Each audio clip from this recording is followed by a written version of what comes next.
I would like to call the meeting of the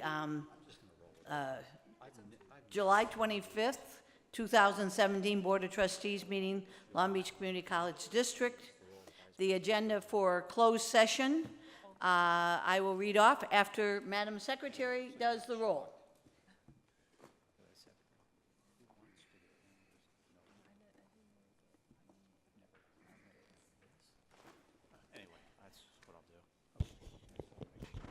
Baxter? Virginia Baxter? Here. Jeff Kellogg? Here. Vivian Malauulu? Here. Doug Otto? Here. Sunny Zia? Here. Okay, the following, before I read off the closed session agenda items, is there anyone who wishes to speak in favor or against the closed session items? There are no, Thank you. Then number 1.4, existing litigation pursuant to Government Code Section 54956.9, conference with legal counsel Walsh and Associates, cases BC 555666 and BC 575217. Anticipated litigation, one case pending existing settlement negotiations. 1.5, existing litigation pursuant to Government Code Section 54956.9A, conference with legal counsel Carpenter, Rothans, and Dumont, case number BC 612989. 1.6, conference with real property negotiators pursuant to Government Code Section 54956.8 property. 3320 and 3340 Los Coyotes Diagonal, and 3325 Palo Verde Avenue, Long Beach, CA 90808, also known as the Los Coyotes site. Agency negotiators, representative of Atkinson, Andelson, Lawyer, Rudd, and Romo, District Legal Counsel. 1.7, public employee discipline dismissal release pursuant to Government Code Section 54957. And having read those, we will adjourn to closed session.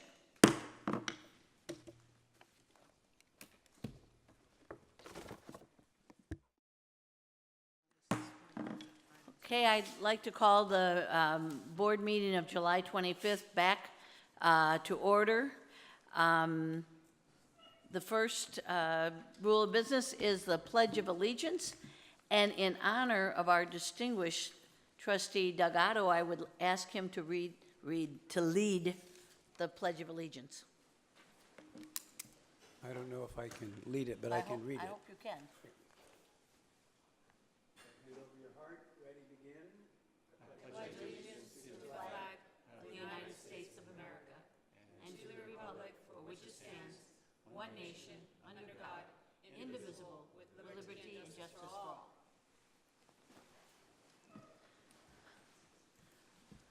Okay, we will now have the roll call. report on close, oh, excuse me. Virginia Baxter? On the thing that I have, it says roll call. You're correct, I'm getting ready. Virginia Baxter? Aye. Jeff Kellogg? I should have said present, sorry.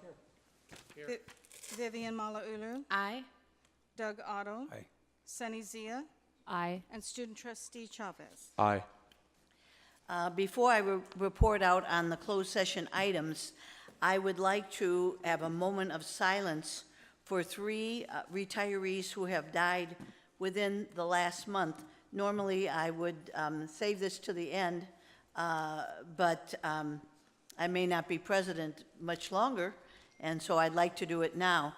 The three retirees who have left this world are Dave Fradloni, who taught horticulture for a number of years at PCC, Betty Byrne, who taught child development for a long time on campus, and the third is Olympia Salmas, who taught in the business department. So if we could have a moment of silence in their memory.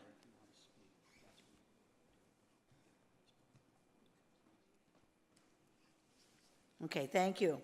All right, report on the closed session items. On item 1.4, in closed session, the Board of Trustees voted 5-0 to approve the resolution of the injunctive relief and monetary settlement of $175,000 in Los Angeles Superior Court, case numbers BC 555666 and BC 575217, and related government claim. The roll call vote was as follows. Aye, trustees Baxter, Kellogg, Otto, Malauulu, and Zia. Regarding point 1.5, in closed session, the Board of Trustees voted 5-0 to approve the resolution of the injunctive relief claims and monetary settlement of $200,000 in Los Angeles Superior Court case of Williams versus Long Beach Community College District et al., case number BC 612989, related to matters BC 521678 and BC 529812. The roll call vote was as follows. Aye, Baxter, Kellogg, Otto, Malauulu, and Zia. Regarding number 1.6, the board met with its legal counsel in closed session pursuant to the Government Code 54956.8. Direction was provided to the district's legal counsel. And then regarding 1.7, on February 28, 2017, the Board of Trustees unanimously voted to not retain a probationary faculty member with employee identification number 0625769. The board deferred reporting out the non-retention pursuant to Government Code Section 54957.1. The probationary faculty member and the district have entered into an agreement whereby the probationary faculty member shall resign in exchange for a payment of $12,500. The vote, do I need to say the vote? The vote was aye, 5-0. Trustees Baxter, Kellogg, Otto, Malauulu, and Zia voting aye. Okay. Approval of the minutes of June 27th, regular Board of Trustees meeting. So Ma- moved. Moved by trustee Zia, was that you? Okay. Moved by trustee Zia, seconded by trustee Kellogg. Is there any discussion? Okay, call for the question? Virginia Baxter. Aye. Jeff Kellogg. Vivian Malauulu. Aye. Doug Otto. Aye. Sunny Zia. Aye. Okay, 2.6, introductions and special announcements. We'd like to recognize 4 members of our LBCC team who are retiring. The first person I'd like to recognize is Jose Aguero, who was a custodian with us from July 3rd, 1995 to June 30th, 2017, and served as a custodian and a machine operator and has 22 years of service. Jose, are you present? Congratulations, Jose. I'd also like to recognize Mary Doyle as a custodian who served at LBCC from September 28th, 1998 for 18 years until July 31st, 2017. Mary, have you joined us? Please congratulate Mary for her service. I'd also like to congratulate David Schlick, a network administrator who served the college for 16 years from January 8th, 2001 to July 31st, 2017. I do believe David is here. Yay!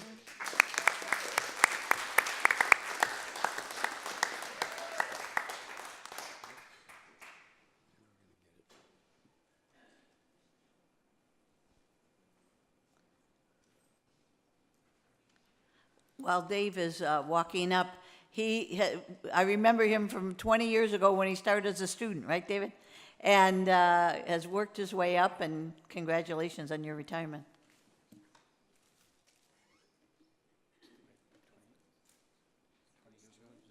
Yeah. Yeah. Well, he was older.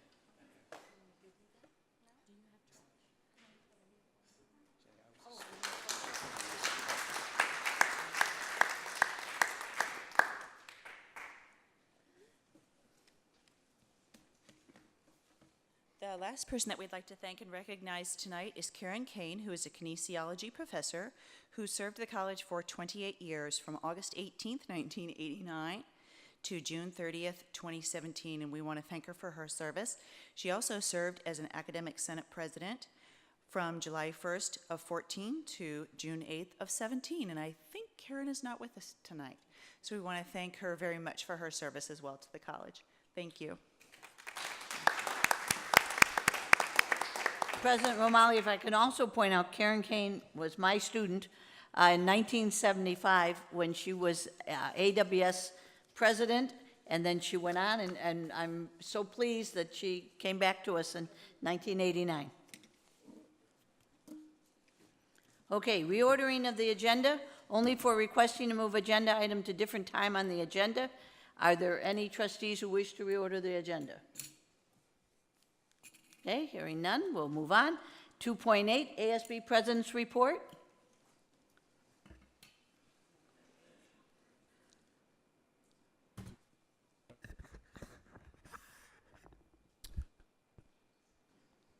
Hello? Okay. Don't let the beard fool you. I'm not Eric. Sorry, guys. My name's Javier Salcido. I'm the new ASB president, as well as the delegate for representing LBCC in the Student Senate for California Community Colleges. Just a little bit about myself. I attended St. Anthony High School in downtown Long Beach. I've been attending here since fall 2014, mainly involved with student life, clubs and organizations on campus, and Viking volunteer. And I was last semester's LAC Cultural Affairs chair, so you might have seen me around. But yeah, that's enough about me. So I'm happy to report that we have a full ASB cabinet this year, 18 student representatives serving a variety of roles. There will be a leadership training for the 2017-2018 ASB cabinet in August with different types of training to be done within a 2-day period. Dates are still being finalized, but the different trainings will be accountability and community training led by Sylvia Garcia, empowerment and governance led by Taylor Robertson, engagement and traditions led by Derek Ori. Also, just a quick announcement. I'm happy to report that our rep of legislative affairs, Wendy Mora, was elected as the vice chair for Region 8 for the Student Senate for California Community Colleges, where she will be representing 14 local colleges in our region, including our own. So I'm really happy about that. And just finally, I'm really looking forward to just getting this whole year going and getting to know all of you guys. I know I'm a new face, but I really wanted to make this work. I'm the same size shoe as Eric, so hopefully I do as good a job as he did. I said that before, but yeah. Thank you guys, and I'll try to be more formal. Sorry about this. Yeah. You look fine, Yeah. but I'm leaving office, but I think you look fine. All right. Thank you, guys.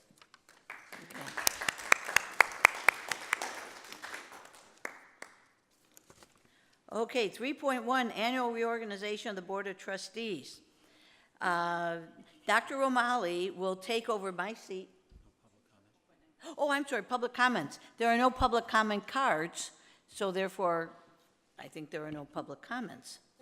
Okay, 3.1, Annual Organization. Dr. Romali will take my seat, and I will switch with her.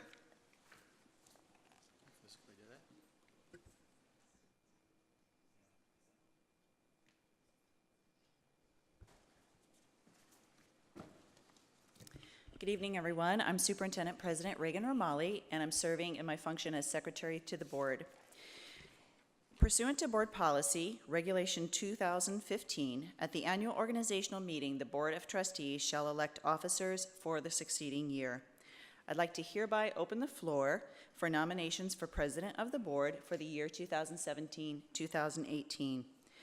Do we have any nominations? President Romali, I'd like to nominate Jeff Kellogg for president. Thank you. We have a nomination for Jeff Kellogg. Trustee Kellogg, do you accept the nomination? Yes, I do. Are there any other nominations?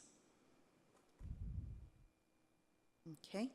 Then I declare the nominations closed. Ms. Hahn, will you please call the roll? Virginia Baxter. Aye. Oh, I'm sorry. We have a motion. We need a motion. Second. We'll use yours as a motion. Do I, do I make a We don't motion? have to have a second for board docs, so we'll just, I can't leave it blank, so we'll just. I made the Well, I would motion. like the second, if that helps. Second the nomination for somebody in there. president. We don't Okay. need a second. Jeff Kellogg. Virginia Baxter, Aye. Jeff Kellogg, Aye. Vivian Malauulu, Aye. Doug Otto, and Sunny Zia. Aye. Congratulations, President Kellogg. Thank you. We will now call President Kellogg to the seat. Pursuant to Board Policy Regulation 2015, at the annual organizational meeting, the Board of Trustees shall elect officers for the succeeding year. I hereby open the floor for nominations for Vice President of the Board for 2017-2018. President Kellogg, I'd like to nominate Sunny Zia for vice president. Trustee Zia, do you accept the nomination? Yes, I do. Thank you. Are there any other nominations at this time? Hearing none. Do you need a second? Yeah, Or just official. for the board docs, yes. Second. There's a second by Trustee Malauulu. Madam Secretary, if you could please call the roll. Virginia Baxter, Aye. Jeff Kellogg, Aye. Vivian Malauulu, Aye. Doug Otto, Aye. and Sunny Zia. Aye. Congratulations.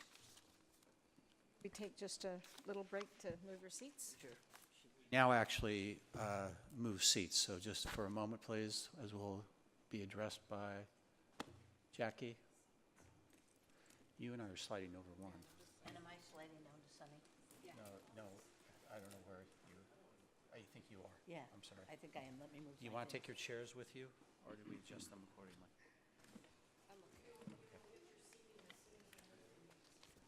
I go down to Sunny, right?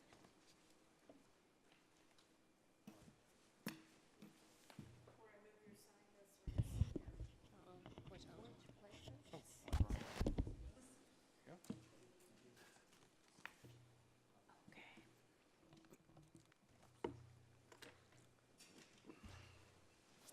Oh, it's nice and warm. Recognize you first. Okay. It's up here. I'll just simply say, Vice President, see, would you like to comment? Yes.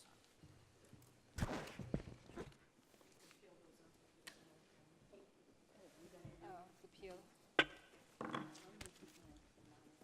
Oh. She's gonna keep mine in honor of me. Isn't that sweet? Should I keep Jeff's in honor of him? I just may get confused. It'll get moved. You guys know where you're going? Here, Jeff.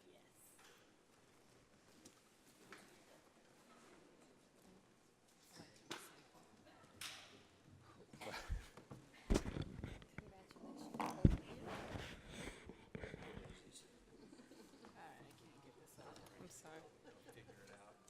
Jeff, do you need this agenda? You guys, they want to take a picture. This agenda that Jackie printed out for me, or do you have? I'm the only one looking. I'm good. All right, you guys, they want to take a picture. Oh, should we get together, closer together? Oh, forget us. I'm going to slide over. Are you photobombing us? You're so cute. Oh, they only want the two of you? It's all right. It's good. As you said, Jenny, you got cropped out. Hey, Jenny?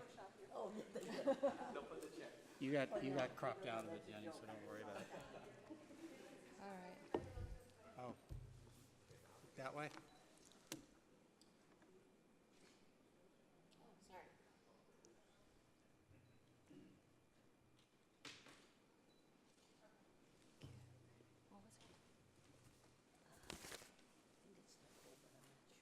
Who's this? Jenny? Oh, thank you.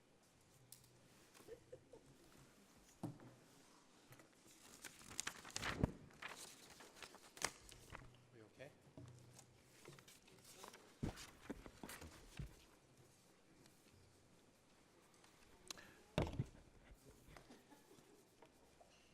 Jackie, are we good to go? Okay. Thank you very much. Congratulations. At this time, Vice President Zia, would you like to make a brief comment? I just wanted to thank my colleagues and our great staff for the hard work that they do. It's an honor to be vice president and to work with all of you. I look forward to working with you, President Kellogg, hand in hand, and hopefully I can follow the seasoned president's and vice president's path. Thank you. Thank you, and congratulations. My thanks again also to my colleagues for allowing me to assume this role. You've heard me all talk in the past. The board chair is only as good as the colleagues surrounding that individual. So hopefully we can all work together to make this a very productive year. But we do have challenges. We know that. There's some good news, though. Our California Community College Chancellor is moving forward with a vision. It is for all the system that we can all get behind. That's going to be something that we'll be hopefully talking about at our retreat on Friday, which this board will meet, and we'll go over some items. The items will include items that I think we are all feel important, and that is things such as board relationships, how we work better as a board, how we're going to do. We know with President Reagan, I said it already. And I know she likes that, but I'm just so used to saying that in other lives. But we have working with the management team and with you, and there's challenges that we all know we're facing with items such as with our budget and the enrollment management, things like that drive our budget. So we're looking forward to it. There's a lot of exciting things in front of us, and I look forward to working with each and every one of my colleagues as we move forward in this year for the betterment of the students. So thank you again for this opportunity, and we will now move on with the agenda in case anyone had anything. The first item, item 3.3, would you like me to read that? This is the representative of the Los Angeles County Committee on School District Organization.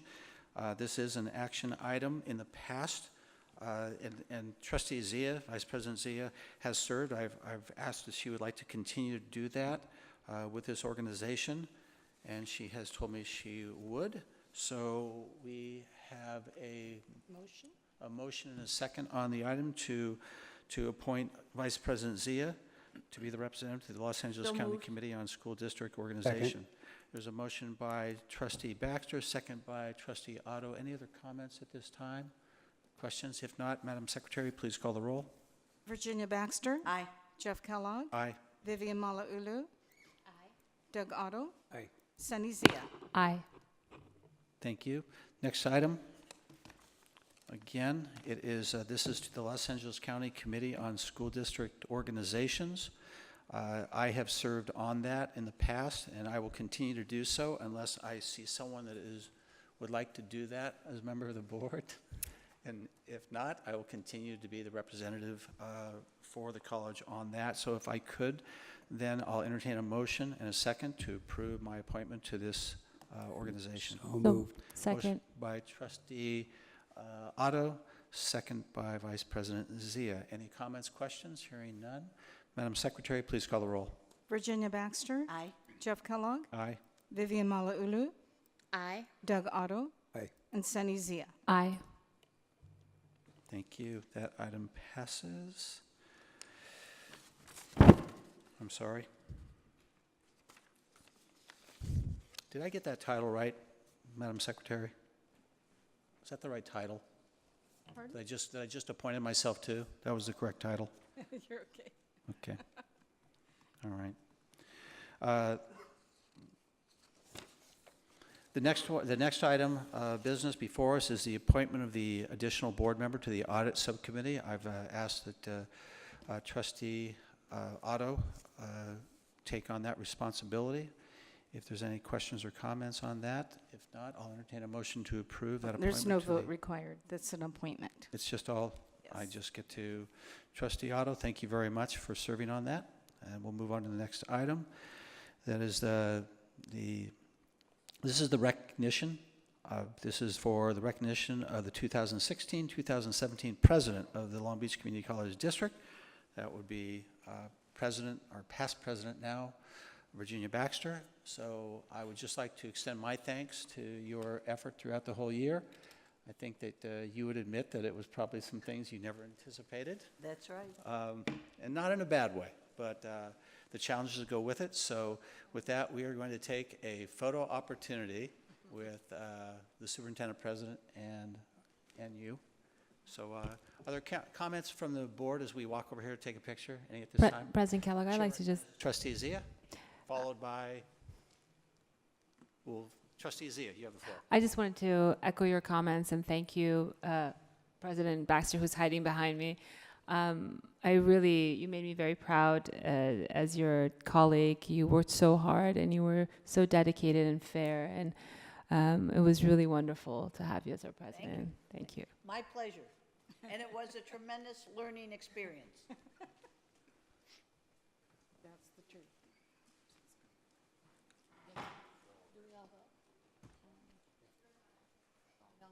I guess so.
Thank you. We'll all go back. And again, Next time you get up, I want to switch chairs with you. I want to switch chairs. That's her chair. that's why I asked. I know. That's why I asked. I know. That's experience.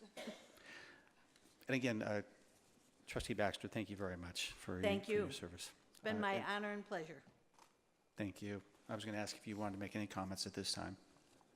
Those were my comments. Thank you. It was All my right. honor and my pleasure, and I've dedicated my entire working career to Long Beach City College, and I appreciate the support of the board, and I wish the very, very best to trustees Kellogg and Zia. Thank you. At this time, the next item is 3.7, is the recognition of Trustee Otto for outstanding leadership and service with the Community College League of California. For people that may or may not know, he was elected to the CCCT board in 2009, served as the 2016-17 chair of the CCCT presidency, and for individuals, that is the statewide organization of all the community colleges. It includes CEOs and trustees.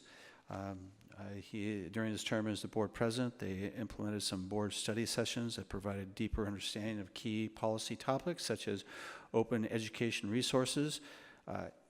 That's for, if you don't understand that one, that is also for textbooks online, and that is a huge issue. Guided pathways, CTE, and much more. And also as chair of the League Board of Directors, he provided guidance and policy direction to the organization's CEOs and staff for the 2016 to the 2021 strategic plan that was being developed. That job is, as Doug would admit, is extremely time-consuming. He spent many times going up to Sacramento to represent not only this college, but more importantly, the entire statewide organization. So it is a great honor, the fact that he was elected by his peers to serve in that capacity for the past year. We've been fortunate in the sense that Tom Clark previously served in that capacity years ago, and to have Doug Otto also do it is not only to himself a great tribute to himself, but to the college as well. So on behalf of your colleagues, I'd like to present this Outstanding Leadership Award to you for your fine work over the past year.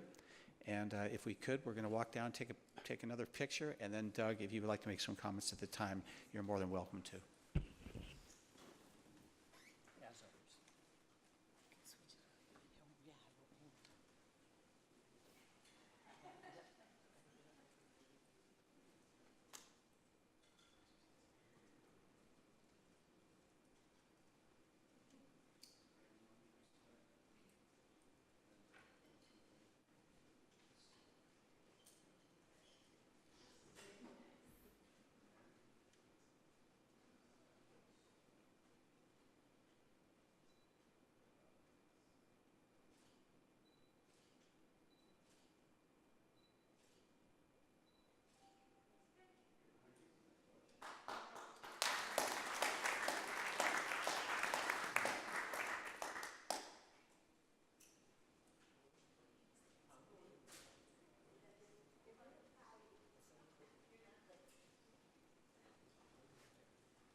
Trustee Otto, the floor is yours. Sure, thanks.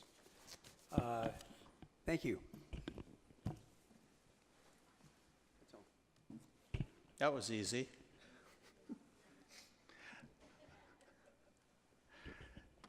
Other members before we move forward? And it is a lot of work, Doug, and I realize what you had to put into that. But we're all we all benefit from it as well. At this time, then we move on to the presentations. 4.1, sabbatical reports. I'll turn it over to our superintendent president, who will then turn it over, or do you want me to immediately go to Vice President Long to introduce our sabbatical reports? Thank you, President Kellogg. We have 2 sabbatical reports tonight, and it is my pleasure to first introduce to you Rachel Hollenberg, who's from the Social Sciences Department, who will tell us a little bit about her sabbatical. Rachel? Welcome, Rachel. Thank you, President Kellogg. Thanks, Vice President Terry Long. Hello to everybody in the audience and to everybody on the board. And I'm Rachel Hollenberg. As I just said, this is my sabbatical project report. So I really do want to express my gratitude for being allowed to go on sabbatical, on a macro scale to the taxpayers and legislators, since they provide the money to the college. And of course, primarily to the students, right? The students are who we're all here for. The union supports our efforts, so I'm very grateful to the union supporting teachers. And the sabbatical committee, of course, that approved my sabbatical, and the Board of Trustees that got behind that approval. So, all right. So what I did on my sabbatical is I wrote a workbook / textbook called An Introduction to Logic to use in my Intro to Logic classes. And what's I think is unique about the book is that it takes a step-by-step approach. So there are little bits at a time and a lot of exercises to support each concept in the book. By the numbers, during the course of my sabbatical, I wrote 5 chapters.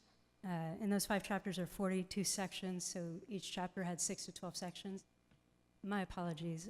Vice President Long asked me to advise the board that there's minor modifications to my presentation, so you might see some differences. In each chapter, there were 53 to 58 exercises, so in the whole book, there were between 265 and 290 exercises and 300 pages. So I wanted to be clear to the board that I accomplished what I proposed to do. In fact, I tried to do it at least what I proposed and even more. So there were 5 chapters proposed and 5 accomplished. In each chapter, there were various sections. I ended up with a lot more chapters a lot more sections in a couple of the chapters to go in line with the idea of just introducing one concept or a small idea at a time. So when I actually got down to the writing of the report, it ended up that I had to break some of the ideas down a little bit more. And then each section, I proposed 8 to 12 exercises and did 9 to 12. So that's nice by the numbers, but what is the book really about? So I thought I'd answer 3 questions. What's logic? And why is logic challenging? And why did I need to write this book? And what does the workbook do? So the first question, what's logic? Logic is the study of reasoning. Essentially, in an introductory class, we're looking at what is an argument, and then I try to teach the students various tools to help them distinguish whether an argument is a good argument or a bad argument, and then, in turn, writing good arguments as opposed to bad arguments. Why is logic challenging? The challenging aspect of logic is being able to articulate your thought process. So in some classes, and I don't know why I thought of anatomy as an example, but you have to learn the various parts of the body in an anatomy class, right? So, and I didn't take anatomy, so don't ask me. But in a logic class, the answer is not what's important. What's important is your ability to explain what your answer is. So, for instance, in a class, if I have students that support some of President Trump's ideas and some students that don't, it doesn't really matter to me that they do or don't support President Trump. What matters in a logic class is their ability to articulate why they support a particular idea. So what does the workbook do? It takes one concept at a time, like what is an argument, and then what are the pieces of an argument, and then explains what that is, and then offers a lot of exercises to do that. So let me say, normally in a textbook, what you'd get is, in a logic textbook, you get, a few concepts in one section, and then a bunch of exercises, do the exercises, and students would invariably say, is this the right answer? And I'd have to go through some time to explain. It's not the answer that matters, it's the explanation. So what I did with the exercises that I wrote in this workbook was I would give one exercise and show them how to articulate the explanation for their answer, and then in the next set of exercises ask a series of questions to help them to learn how to articulate their explanations. So it's sort of a step-by-step. And one of the things that was interesting is the students got to the point where they said, can we just do one exercise and give a detailed explanation for it? And I said, sure, that'd be perfect. Okay, so, sorry, I forgot to explain the difference between informal and formal aspects of logic. So informal logic just means ordinary language logic, so it just means English arguments. And the formal aspect is the symbolic aspect of logic, where you take ordinary language and translate it into symbols, and then you work on assessing whether or not the argument's good based on the symbols that you're looking at. So I thought if you wanted to, bless you, so I thought if you wanted to entertain this for a moment, we could look at a sample of what's in the book and how I try to make it really straightforward. So what's one idea in this is formal logic. We have to translate English into what's called propositional logic. It's just a formal language. Very simple. If I want to say today is Tuesday, I'm just going to write the letter T now, right? So you can shout out the answer to the next questions or just think them in your head if you want. Either way is fine. So if I wanted to translate, we are at a board meeting, I could use the letter B. B. Right? Yeah, thank you. I had logic Thank you. 50 years ago. Thank you, trustee. I'm sure it wasn't that long. And then translations are easy. T. T, sure, perfect. Or E, it doesn't matter, you pick a letter. So then we're going to use symbols to represent truth functional operators. So a truth functional operator is just a word that tells you, helps you to understand whether a statement's true or false. So like the word and can do that. So if I say, I wrote down an example, we're at a board meeting and translations are easy, that statement's true because of the word and. We're at a board meeting, that's true. And translations are easy, that's true as well. So the whole statement, we're at a board meeting and translations are easy, is true. Yeah, it's easy, right? Okay, and then that's different from the statement, either I'm going to the board meeting or I'm going to stay home. I thought about writing drinking scotch and drink scotch, and then I thought better of it and left that out. So that's different because we're using either or instead of and. And in that case, as long as I do one of those things, the statement's true, right? So if I go to the board meeting, the statement's true. With the and, I have to do both to make the statement true. Okay, so to translate a statement that has an and in it, we're going to put a dot to represent and put it in between those two statements. So we have today's Tuesday, which we said is T. We're at a board meeting, we use B, and then we just put the dot in the middle, so we have T dot B. Simple, right? So then I'd have a series of 10 or 12, 15 exercises where the students could practice just this concept, okay? And then eventually we'd move on to develop a truth table. We don't have to do this now unless you really want to. Like, raise your hand, I really want to do this right now. Thank you. I think you're outvoted, though. Okay, so, so then we build a truth table, and we'd use that truth table to see if the statement is true or false, and then eventually we would use a truth table to decide if an argument was a good or bad argument. So just these little steps to assess arguments. So part of the project was to get feedback from faculty, students, and to do revisions. So I provided the book to my faculty colleagues and also to students. And it's interesting that some of the faculty and students had the same feedback in some of the material. And then I told you about some of the other feedback just with students saying they just wanted to do one exercise. So the book is doing what I had hoped it would do. But of course, there's still room for improvement, and this was just a first draft, and there will be revisions. Any questions? Questions, member of the board at this time? Yeah, I have a Chair question. recognizes trustee Baxter, followed by trustee Okay. Baxter. Floor is yours. Okay, thank you. Is this book being used right now, or will it be in the fall? So on my sabbatical, actually, I took a one-semester sabbatical, then came back and used those chapters of the book that I wrote in the classroom, and then worked on revising them. So I've used it in the past. I hope to use a part of it again in the fall. During this whole process, there was a little bit of a revision to the course outline, so I need to write one more chapter before I can fully use the book. The philosophers that teach logic got together to talk about online materials and integrating this book. And I want to eventually get this material online, and I'm considering treating it as an open resource because the online materials are so expensive, and I know we want to use open resources. So I guess the short answer to your question is it has been used. I hope to continue using it. There needs to be a little bit of finagling still to do. You to make that answered my happen. second question about it being online, and I appreciate that because textbooks are so expensive. And I should say that I'm using online resources, but also putting the book up with the online resources, so the students go to the textbook, and when they get confused, I direct them to the appropriate section of my textbook. And the feedback I've gotten, without being immodest, is that it's really helpful and clear. That's great. Thank you. You're welcome. Others at this time? Members of the board? I just wanted Chair to recognizes trustee Zia. thank you, President Kellogg. I just wanted to thank you, Rachel. You're wonderful. I've seen you make great arguments with logic and critical thinking that you exercise, and have been able to really persuade people, and I view that as a talent.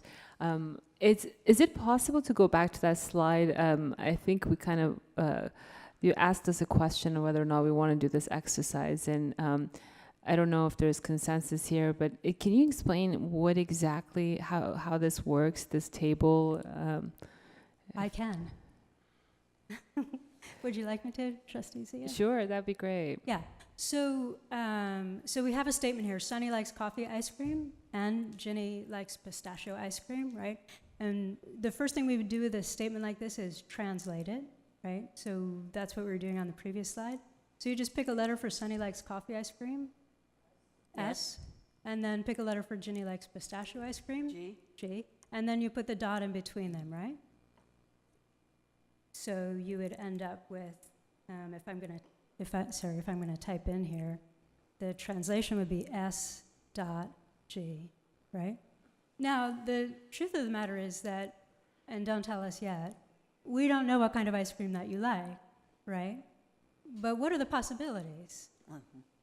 One possibility is that you could, Sunny, sorry, I should be more formal. Trustee Zia, you like coffee ice cream, and Trustee Baxter, you like pistachio ice cream, right? Chocolate. Don't tell us yet. So it could be that you both like those ice creams, right? But what's another possibility? Well, it could be that we don't. Of course, yeah. right. It could be that False. Trustee Zia, you don't like coffee ice cream, and Trustee Baxter, you don't like pistachio ice cream. So there are two more possibilities. True and then false, and then false and true. Of course, Trustee Zia, right. So one is that Trustee Zia likes coffee ice cream, and Trustee Baxter does not like pistachio ice cream. And the other is that Trustee Zia does not like coffee ice cream, and Trustee Baxter does like pistachio ice cream, right? So just think, what are we saying? You either both like the ice creams, you both don't like the ice creams, or one likes one and the other doesn't, or vice versa, right? Right. And those are all the logical possibilities of False. what's possible. Yeah. You Right. could also do false, false. Yeah. It's right, up there. so false, false is row 2, exactly, where neither one of them likes it. True, true, and then Row 1, right? You see how easy this is? And then row 3, they have opposite truth values. So then the question becomes, what happens to that statement if I say, Trustee Zia likes coffee ice cream, Trustee Baxter likes pistachio ice cream? So let's say I come over and I say, Trustee Malloulu, these guys like coffee and pistachio ice cream. And it turns out they're like, yeah, that's true. Then was I right or wrong when I said they like coffee, Sunny likes coffee ice cream and Ginny likes pistachio ice cream, and they do like those ice creams, then I was right, Right, correct. yeah? Oh, okay. But if I say, oh, Trustee Zia likes coffee ice cream, Trustee Baxter likes pistachio ice cream, and they look at me like, what are you talking about? I hate ice cream. Or as Trustee Baxter says, I like chocolate ice cream, not pistachio, and I've got it all wrong, right? Then my statement that they do like those ice creams is false, right? And what about the third case? I say, go ahead, I can still see it. false. It's still false, right? Because False. they both have to be true, Yeah. right? And what happens in the last case? False. False, yeah. So what are your actual truth values? What does that mean? So so now we can talk about what are the actual truth values. So now I really want to know, do you like coffee ice cream, Trustee Zia, or not? I'm agnostic to coffee ice cream, but I do like pistachio ice cream. So you don't like coffee ice cream? I'm agnostic to it. Agnostic. Yeah. So you wouldn't say you like it? I wouldn't say I dislike it. I know I'm a difficult customer. It's okay. I like coffee ice cream. I You can like coffee ice cream? If we're not going to get credit for this, we're going to move along. Actually, I think you should have brought us ice cream if we could sample some That ice was my cream. bad, and I'm going to apologize. I'm sorry. No, we led you on this path. I like And- chocolate chip. Questions or comments from the board at this time? None? That's great. I just want to, sorry. That's fine. Sorry. I just want to commend you. This is great. Great subject matter, great content. I'd like to see the book, and I'd like to do some more of the exercises. So if you could, send me a link, I'd love to take a look and see how I fare with some of this stuff. Because logic is not logical, as we've learned. So I would be happy to send you the book. thank you. Okay, you're welcome. Can you also send it to myself as well, Rachel? I would be very That'd happy be to do that. great. Trustee Thank Zia. you. Yeah. Great job. Thank you all Thank very you. much. Thank you, Professor Vice, Holmberg. Vice President Long? Yeah, I'd like to make a quick comment. Student recognizes a student trustee. Now Hi. you can go. Okay, so I think this is definitely like a great idea, and I love the idea. Would this in any way be used with Moodle as well? So like students could, if they just have like maybe it's a hybrid class, so it's in half and half. And also, will this also be adapted by other philosophy professors? And then finally, is like more examples like this. I've never taken a philosophy 12 course, but it seems interesting. You should. It's very interesting and fun. So would the course be used with Moodle? Yes, it could be used with any learning platform. I believe we're switching over to Canvas, and I had a meeting earlier today with in answer to your second question, a couple of my colleagues to try and see what materials we're going to use with Canvas. And we were going to use MindTap or Apply. I don't know if you're familiar with those learning platforms, but there's a struggle with the integration, and we were saying that it might be easier to take this book and put it into Canvas and use this instead. And again, as I said earlier, I might treat it as an open resource. And my in-person classes, I use online resources for my in-person classes. So they're not officially hybrid classes, but there's certainly plenty of online materials for the students. Did I answer all of your questions? Yeah, absolutely. No, but yet I think it seems amazing. It is amazing after the example we just did. But the last thing, the last thing students want would be like another textbook to buy or another book to buy. So if it's like, for example, if it's like something during class that you might have them to work on, or something as simple as like a table like that, would it be possible that the professor could also just bring out the handouts and then just pass them out to the students, just for like a simple exercise along those lines? Of course. So what I did actually when I used the book in the interim between my 2 semester sabbaticals was I just emailed the chapter to the students. So I have 5 chapters, and as we were working on a particular chapter, I just emailed the chapter to the students, so they had it. Yeah, that's awesome. Yeah, thanks. All right, thank you, Rachel. Thank Vice you. President Long, you have one more? Thank you, Professor Hollenberg. Thank you. Yes, I would Dr. like Long. to now take the opportunity to introduce, I'm going to interview him too, Dr. Sheng Tai Chang from the English department, if you'll join us at the podium to tell us a little bit about your sabbatical project. It's vibrating. My daughter.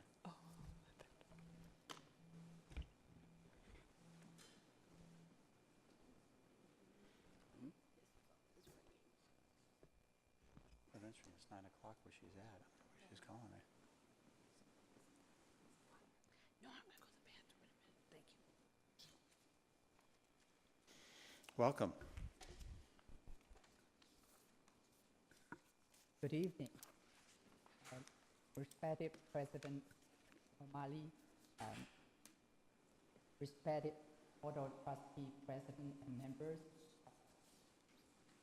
Jeff Kellogg, Virginia Baxter, and the rest of you. I'm very honored to be invited to present on the fruits of my labor over the sabbatical leave.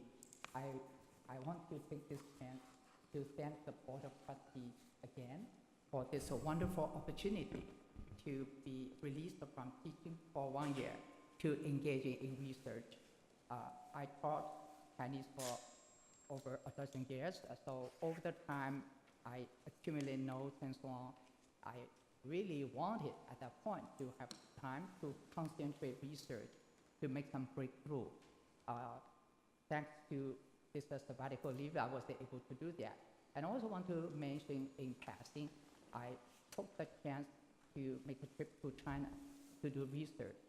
Then along the way, I also had an opportunity to make presentations at 4 Chinese universities on various topics, including the topics relating to what I'm going to present tonight. Okay, so the topic of my presentation is improving efficiency in instruction of Chinese characters. This is a sabbatical project for the academic year 2015 to 16, and I'd like to move on to give you a highlight of the project. This project consists of 2 components. One, a scholarly essay, improving efficiency in instruction of Chinese characters. So it's somewhat theoretical.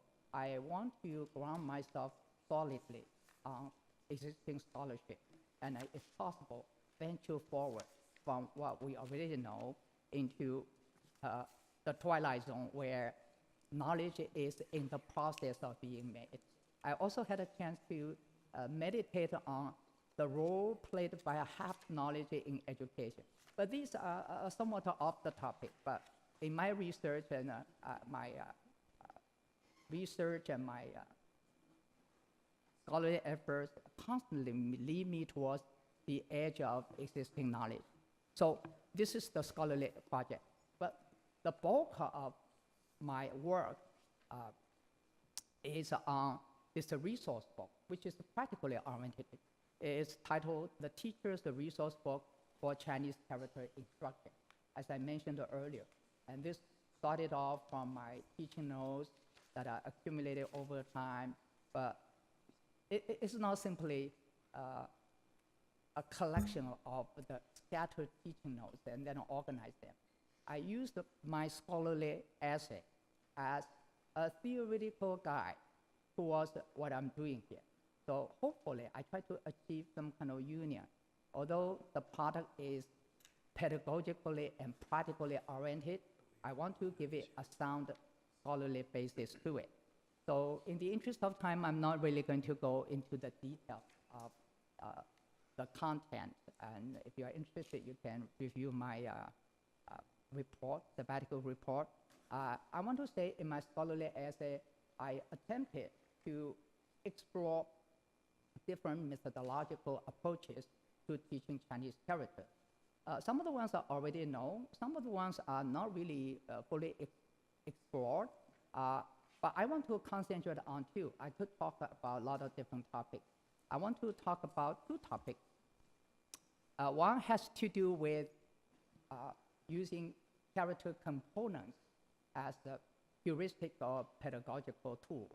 And the other is to use cultural context as an enriching and also teaching tool as well. But before before I proceed further, I want to say something very quickly. Maybe people who are present here already know about it. Now, there are two major reasons why I decided to work on this project and why this project is meaningful. And first one is we all know Chinese is an important language. We could spend 15, 30 minutes on why Chinese is an important language in terms of the number of speakers, in terms of the role played by China in today's world, in terms of the importance of the bilateral relationship between the US and China. The United States government a long time ago already designated Chinese as a critical foreign language, vital to our national security. So this is one very important reason. The second reason is Chinese characters are difficult to learn. And we all know that, right? It's either all Greek to me or it's all Chinese to me. So for those two reasons, I think the project has its justification. And I think, it's not something one research project can exhaust. And these are really the directions, the challenges any educators in this field will have to deal with. I want to go quickly over some quick overview over Chinese characters. Talking about Chinese characters, we know they are difficult to learn. There are numerous numbers of them, but I want to talk about things that are relevant to my project. There are at least 4 different structural types of Chinese characters. The first type is called pictographs, and these were the characters that originated from effort to imitate and portray the objects in nature and society the early Chinese people saw. So the character for the sun, the first one, originally was portrayed as a round circle with the dot in the middle. The interpretation was, of course, the round circle represents the sun. The dot in the middle was interpreted as a divine bird that sits in the middle of the sun. Now, a lot of the early myth is lost and so on, but we have traces here and there. So talking about cultural context, is not a bad way to introduce students to the character that stands for the sun. Now, the pronunciation is a different thing. When we teach characters, we cannot say, well, linguistic signs are arbitrary. If you pick up any standard linguistic textbook, it's going to say signs are arbitrarily agreed in the community. But when it comes to teaching characters, we have to follow a different logic. Characters have their inherent logic. They have their own self-justifying reasons why certain structures are such and such. So pictograph is one, and usually textbooks will use that to pique the interest of students and introduce students to the numerous characters that's going to follow. The second structural type is called simple ideograms.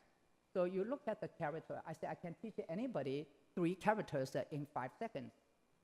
The character for 1 is 1 horizontal stroke or line.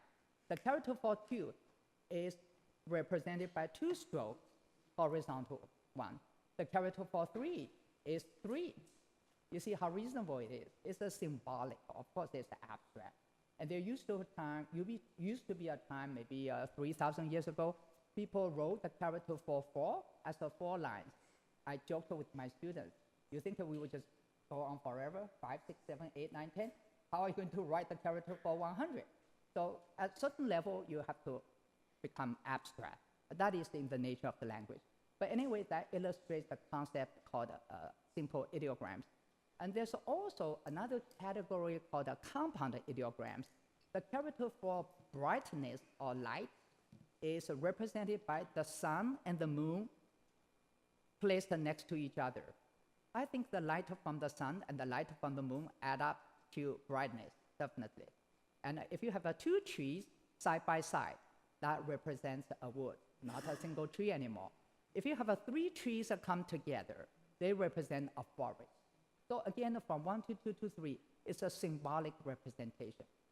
Another interesting character I sometimes love to explain to my students is the character for good. In Chinese, you must have heard about it.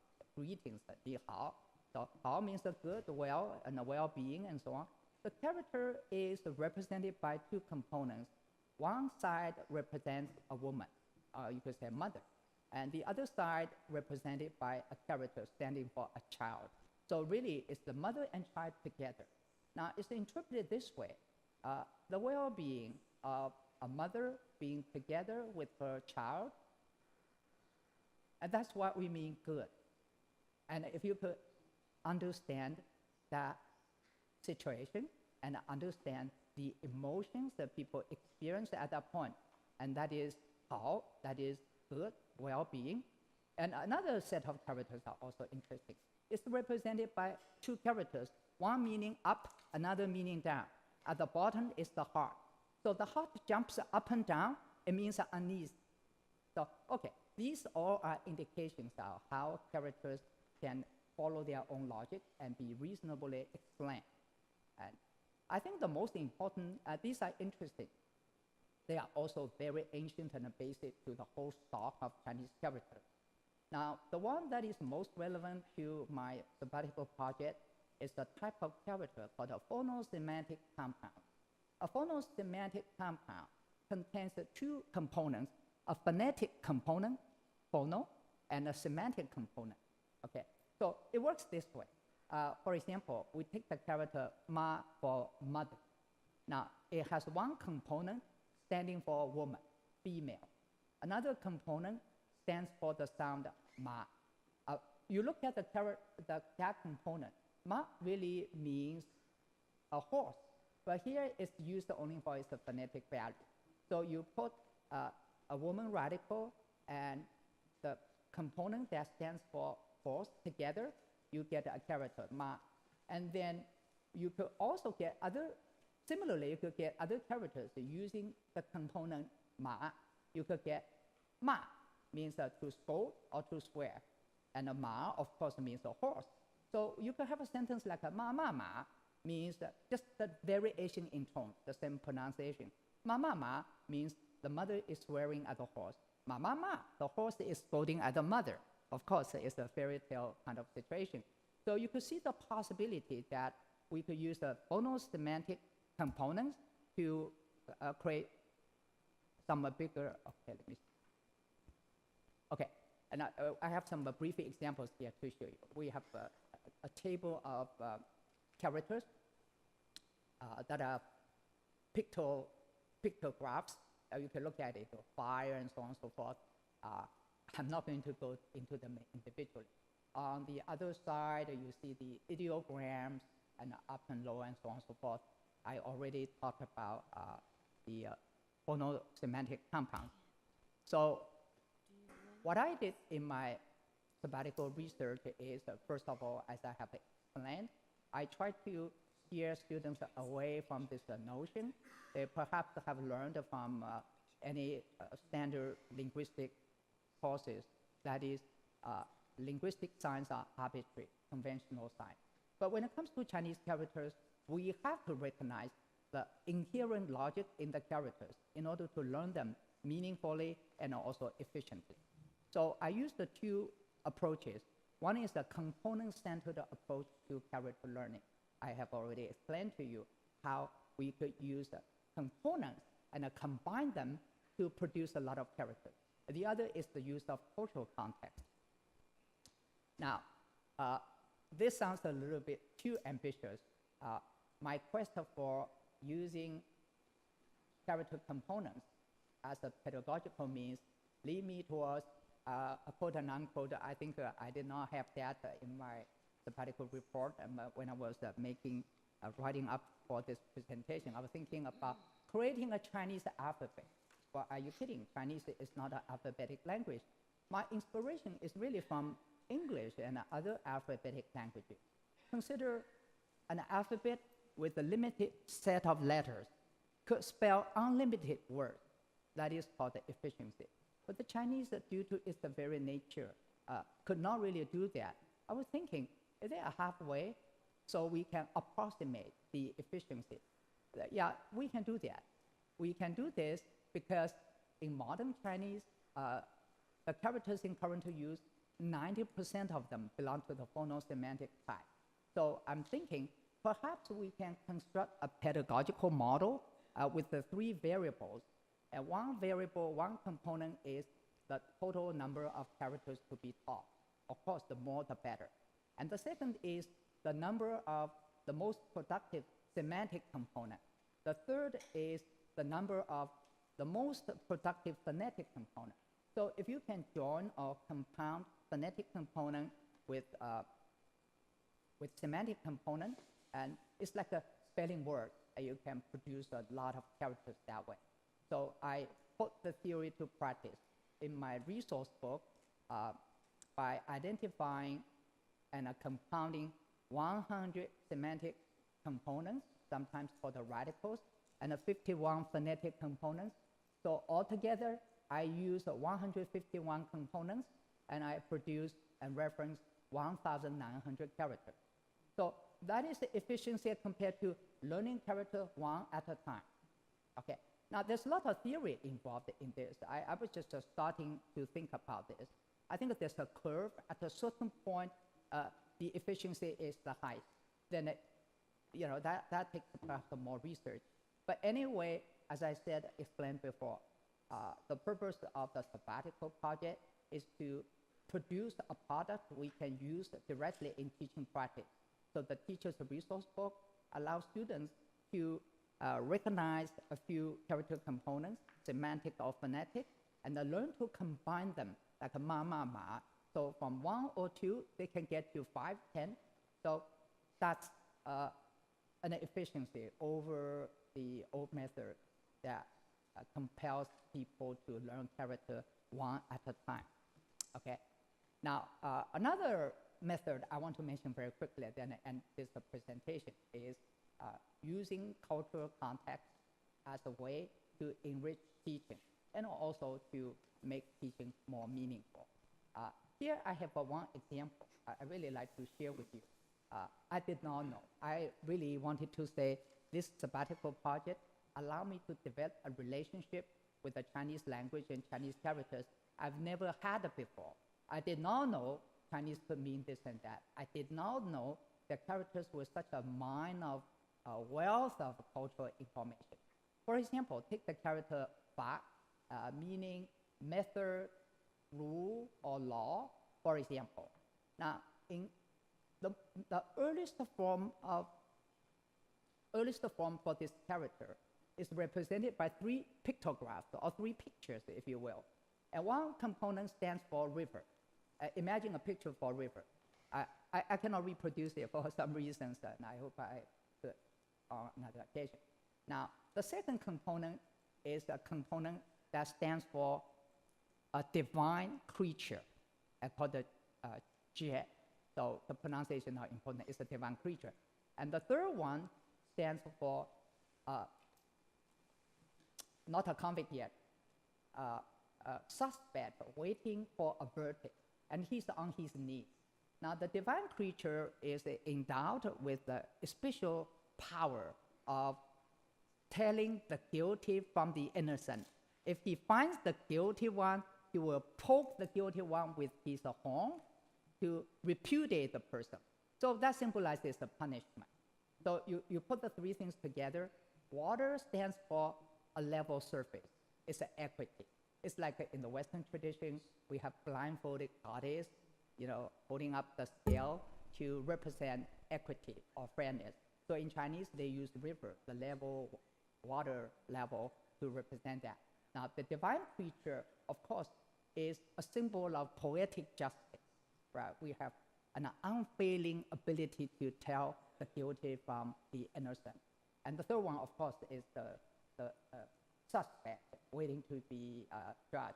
So you put the 3 together, I think the character summarizes for us the ancient Chinese notion of what is the justice, what is the judicial process. But later on, because the character was too complicated to write, so they decided to take up the unicorn. Unicorn. The unicorn is represented by the character here.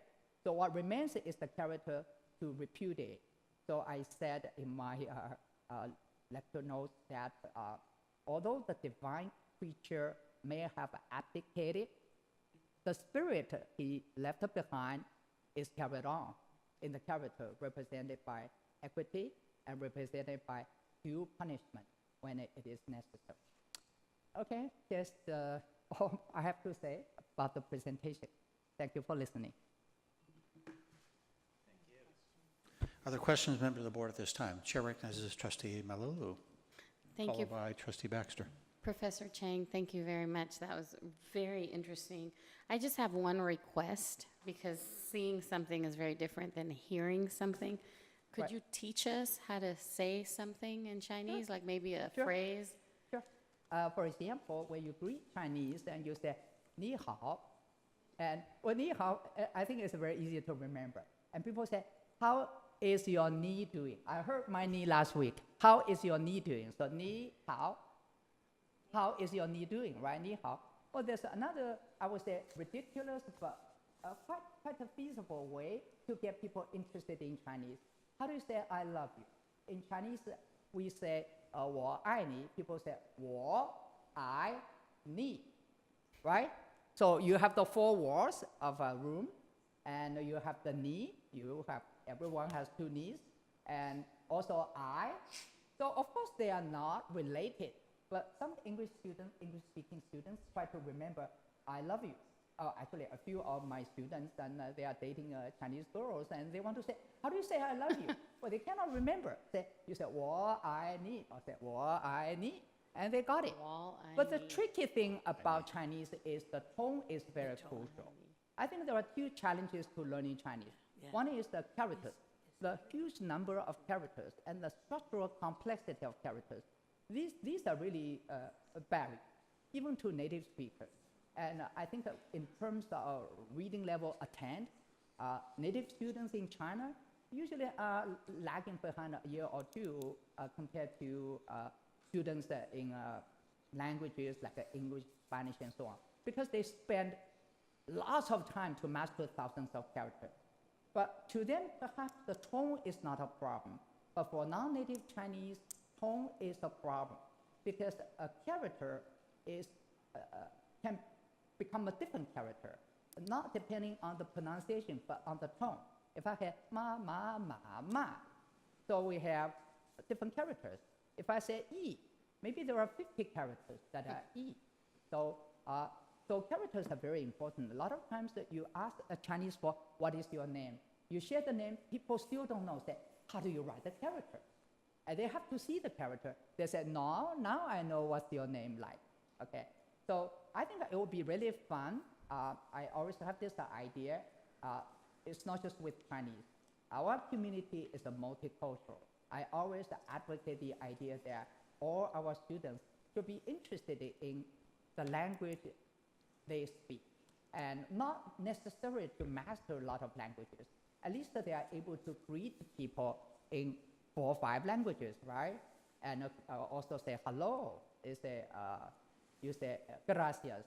And sometimes some people know you. I know you are faking, you don't speak Spanish. People say gracias, and people say de nada. Well, maybe that's good enough. But it's going to facilitate this spirit of multiculturalism. So I think I feel very flattered that people want to learn something in Chinese. You greet people, say ni hao, and 谢谢, right? 谢谢 means thank you. So actually, a lot of people have learned to do this. And I talked to some people in the department store, and so they say, oh, these days we have a lot of Chinese tourists. We learn to say a few things like 谢谢. Well, every day you practice it, it's not that difficult to learn. I think learning to say a few words and phrases in another language is a huge help for to promote a word of harmony. So it's like people feel flattered that you say even a few words and make an effort to say a few words and expressions in their language. So I always encourage people to know as many languages as possible. If not, master the language. Just greet people in that language. Chair recognizes Trustee Baxter. Yes, hi, Dr. Chang. Believe it or not, I taught history of China. So I learned words, 谢谢, ni hao, but they were in, is it called Pidgin English, Chinese, or Piglin Chinese? But it's Arabic characters. Right. So I think it's fascinating when I read this that you're teaching the actual Chinese characters, which makes a lot of sense. And are your students having difficulty with this, or is it just some acceptance that it's different characters? Yeah, you compare a Chinese class and to some extent a Japanese class with a class of a Western language. You can see a lot of time is consumed try to master the form of the character. You cannot just say, now we use a pinyin, sort of a Roman alphabet to spell the Chinese words. As I said, because the characters are very important to distinguish one word from another. You simply say "yi." It could be 50 different characters. So that's why you look at the pronunciation of a Chinese name, you are not sure what this person's name really is. So that is why learning characters are very important. And some of the textbooks these days try to delay this because the model they follow is called a communicative model. They want to bring students of Chinese to a level comparable to a student of Italian, for example. Right. They say, oh, we can worry about characters later. But there's also pros and cons. If you delay too much, students start to build up a fear. Sooner or later, you have to deal with the characters. I think we have to find a way to ease students in the process, letting them know the challenge, at the same time making all possible sort of ways to help them to learn it more interestingly and efficiently. Thank you.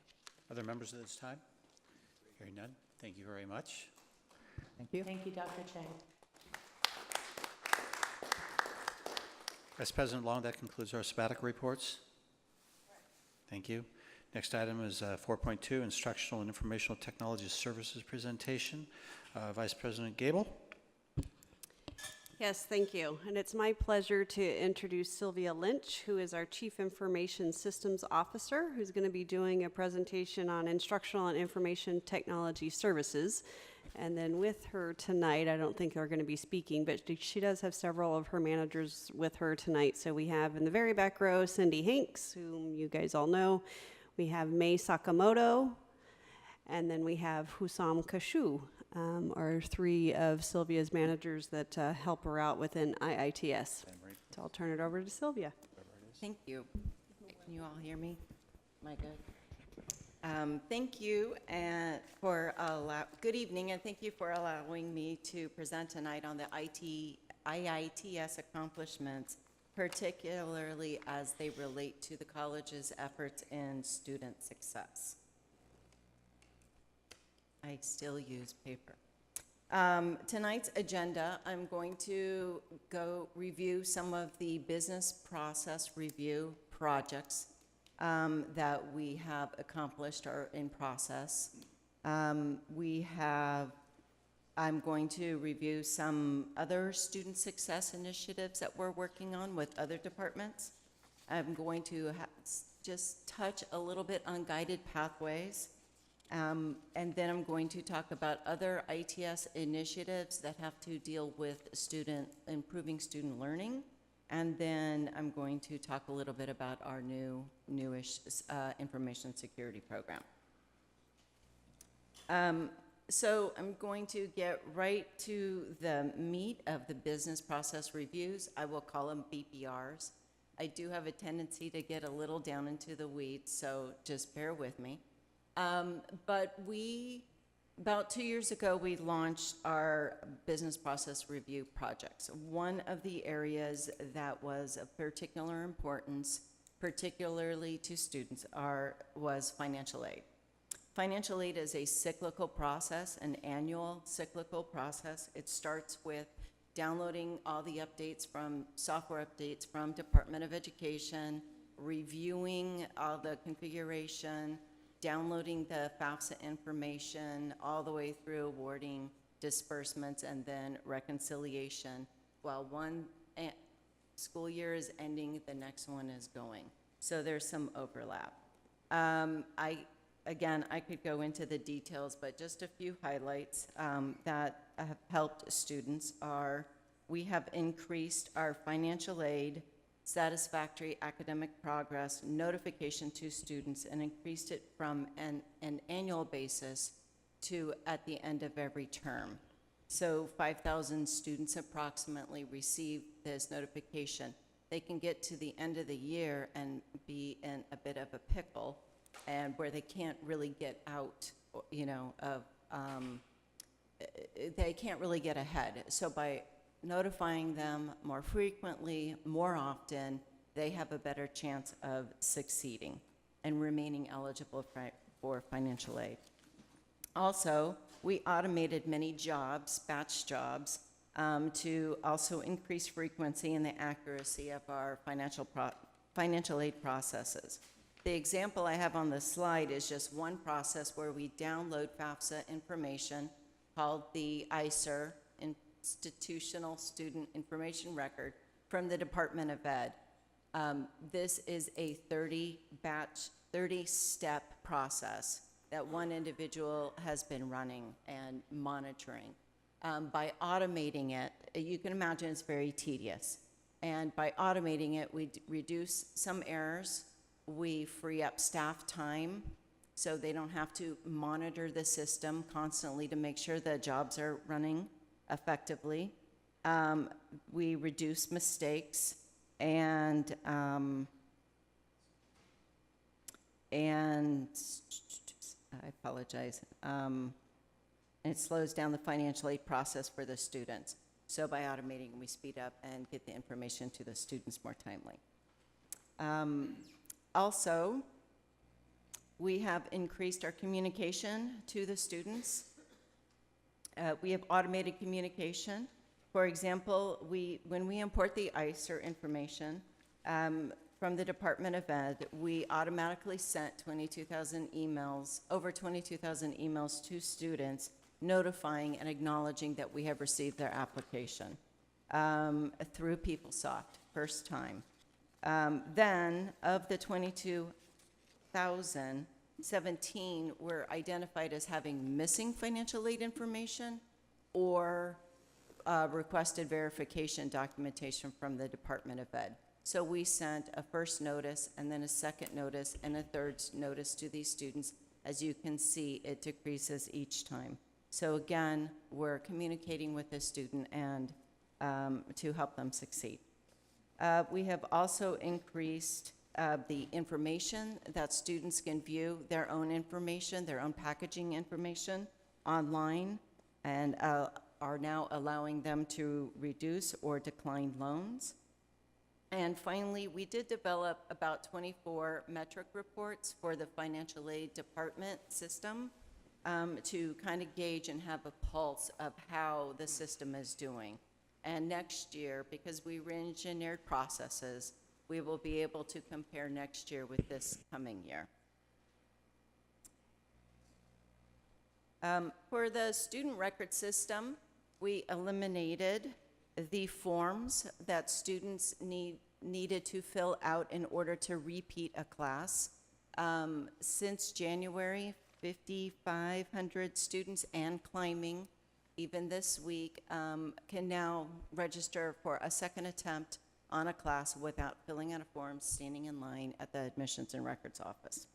In addition to that, we've implemented CCC Apply, which is the Chancellor's Office Common Admissions Application, and that went live in October 2016. This helps the students as they can electronically sign their application instead of printing, signing, mailing, printing, signing, standing in line, their final application page. Also, the Chancellor's Office has some tools that students can research what programs they might want to take, putting in a zip code and a mile radius, and now, since we're live on CCC Apply, Long Beach City College will come up in their search. So that is definitely a benefit. And then finally, we upgraded the PeopleSoft degree audit tool. In our strategic plan and frequently in meetings, the concept of nudging students along in their path has been discussed at great length.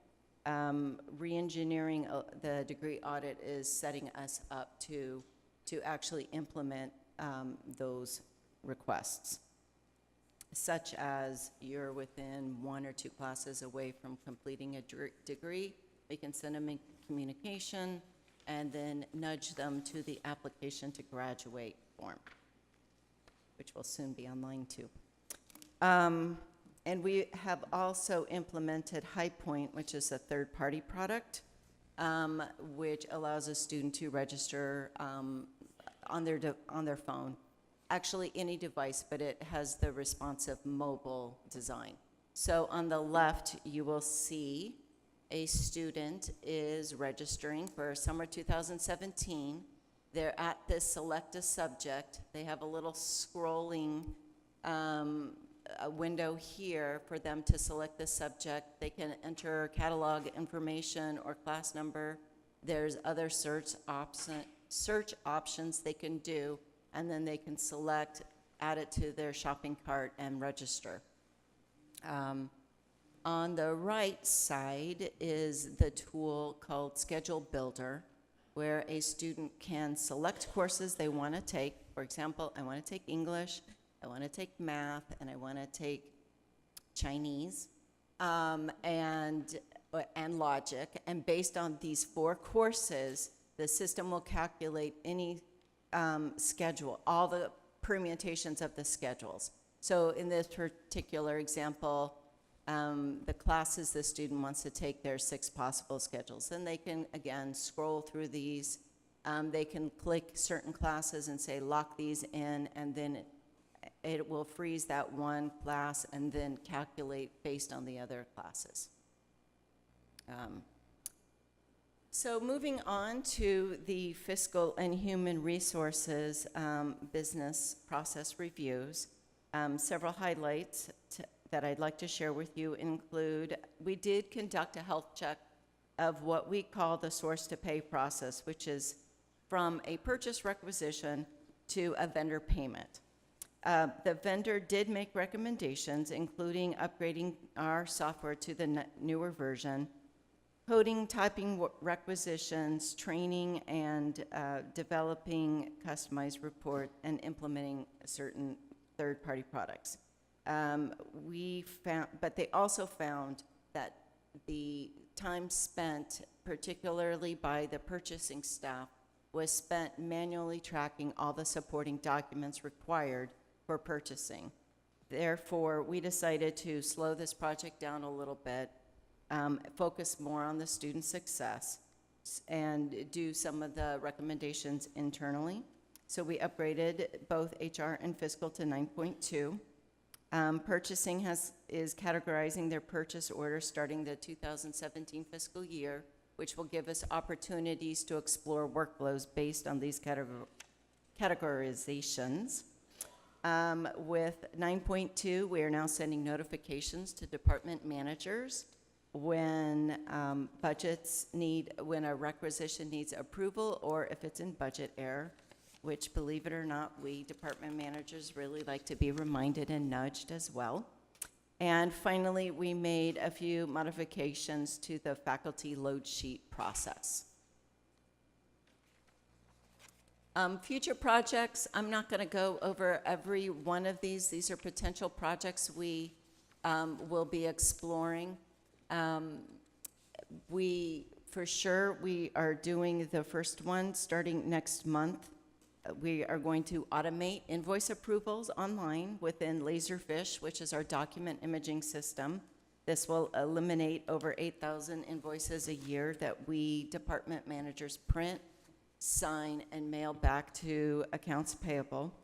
In August, we will be publishing an RFP for an integrated payment solution, which will allow HighPoint, our third-party product, to accept payments. So now a student can completely register on their mobile device.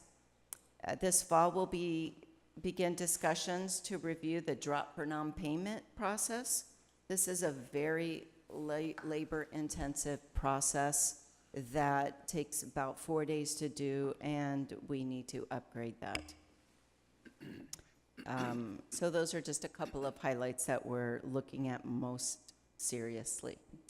The next slide is the budget. As you can see, we have just under $6 million for our budget over the last 2 years. Commitments to vendors are at 1.7 million, almost 1.8 million, with the majority going to financial aid. The BPR executive team meets to discuss the progress of BPRs, and with feedback from managers, this team is the guiding voice behind what direction we will proceed.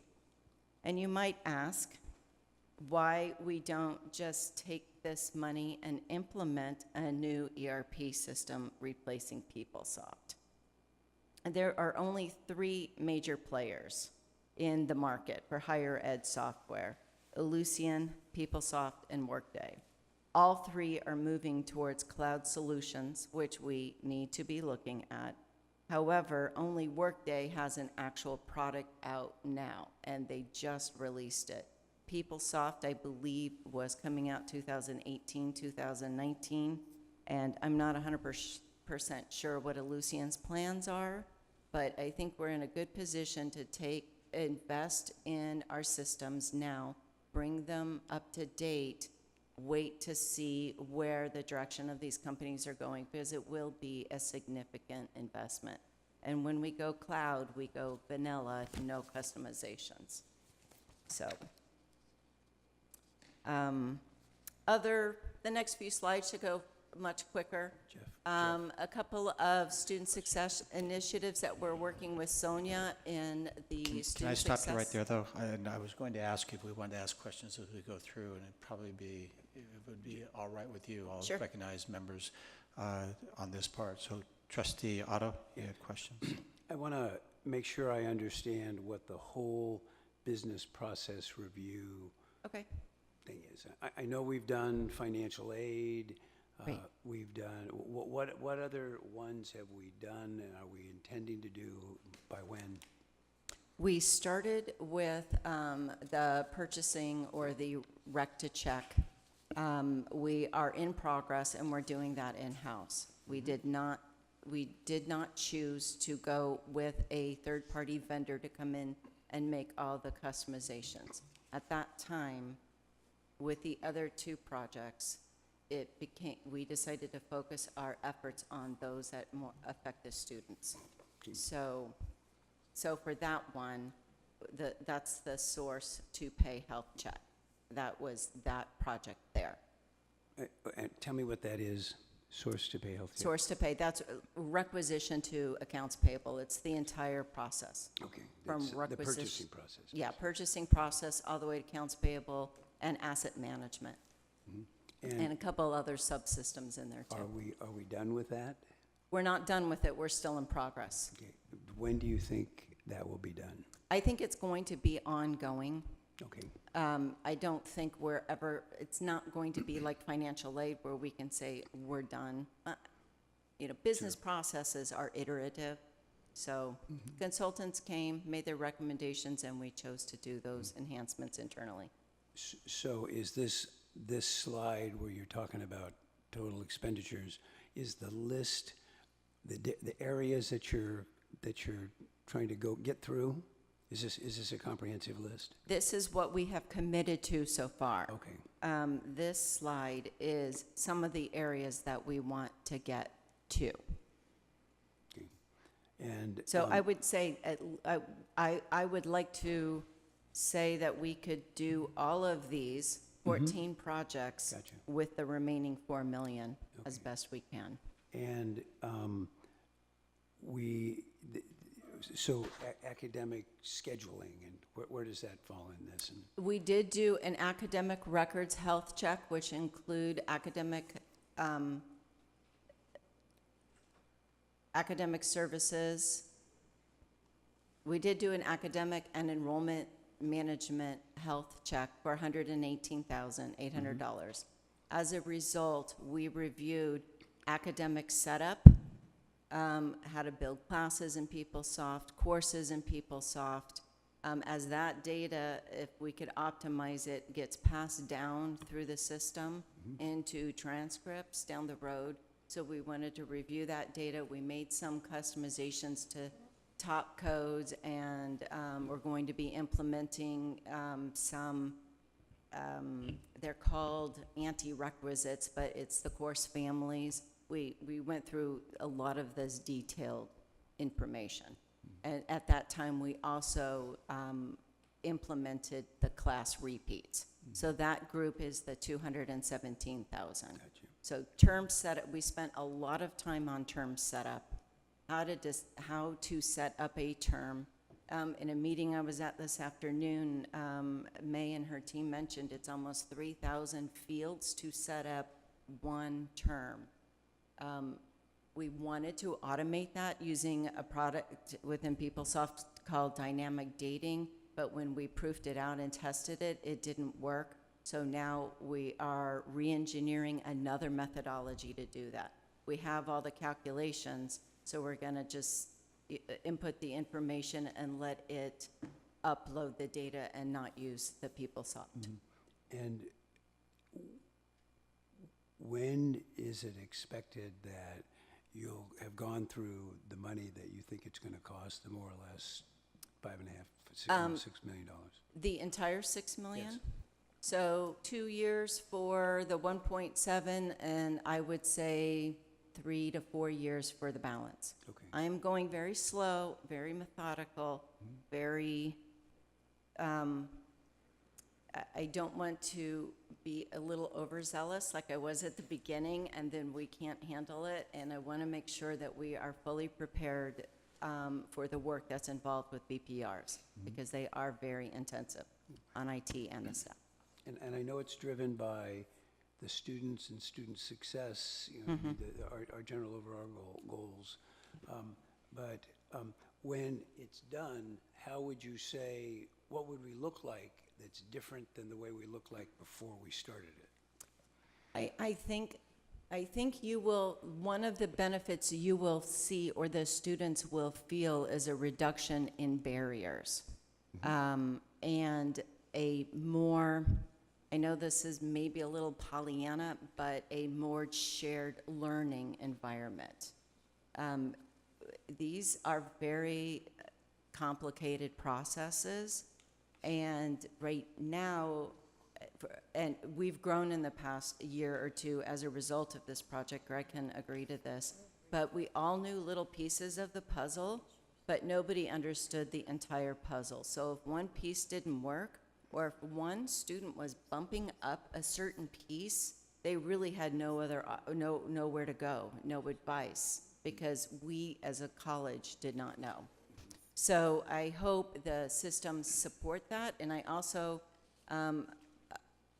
wish that we have our data set up to support a lot of these innovations where we're going. Again, degree audit. We did not have the mechanisms to do some of these nudgings. We want to let students know you're close, or you're a sophomore, or, well, we probably knew that one, but we really didn't know what the degrees that they're in and what made up the degree, and then how to reverse engineer a degree audit to set the students up for success. And last question, so we're kind of redoing our relationship to PeopleSoft by, I mean, we're going to the latest version.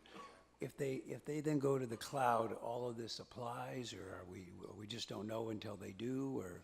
Yeah, we won't know. We could probably explore what it would be like for finance and HR now, but I kind of don't, I really didn't want to move in that direction, because if we transition to the cloud for finance and HR, then we're sort of locked into PeopleSoft. Right.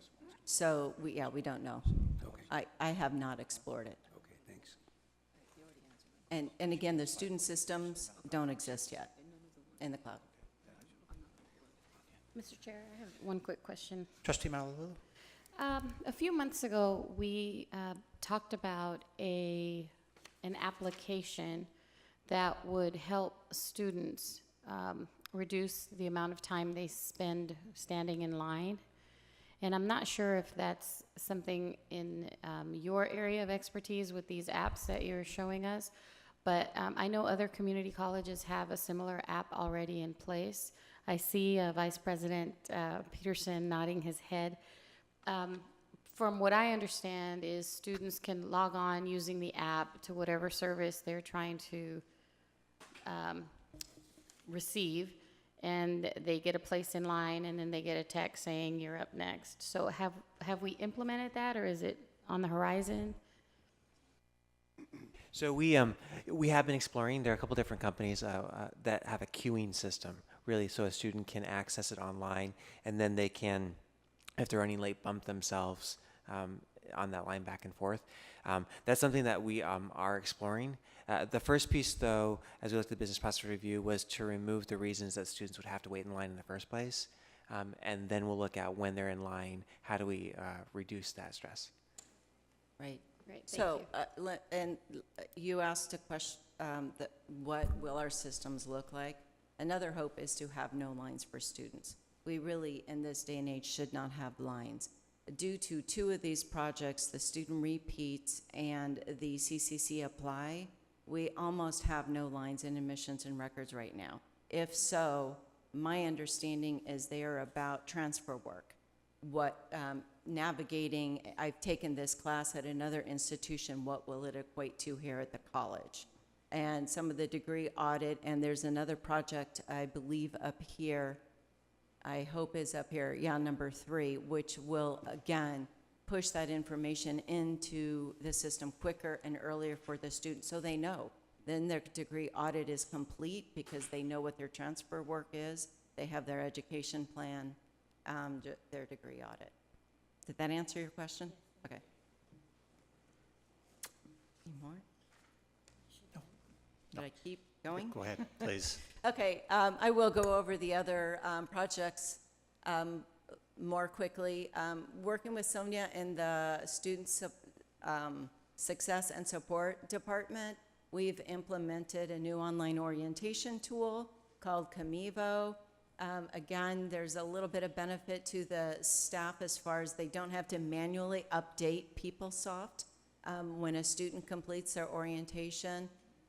Content is easier and it's on a responsive device,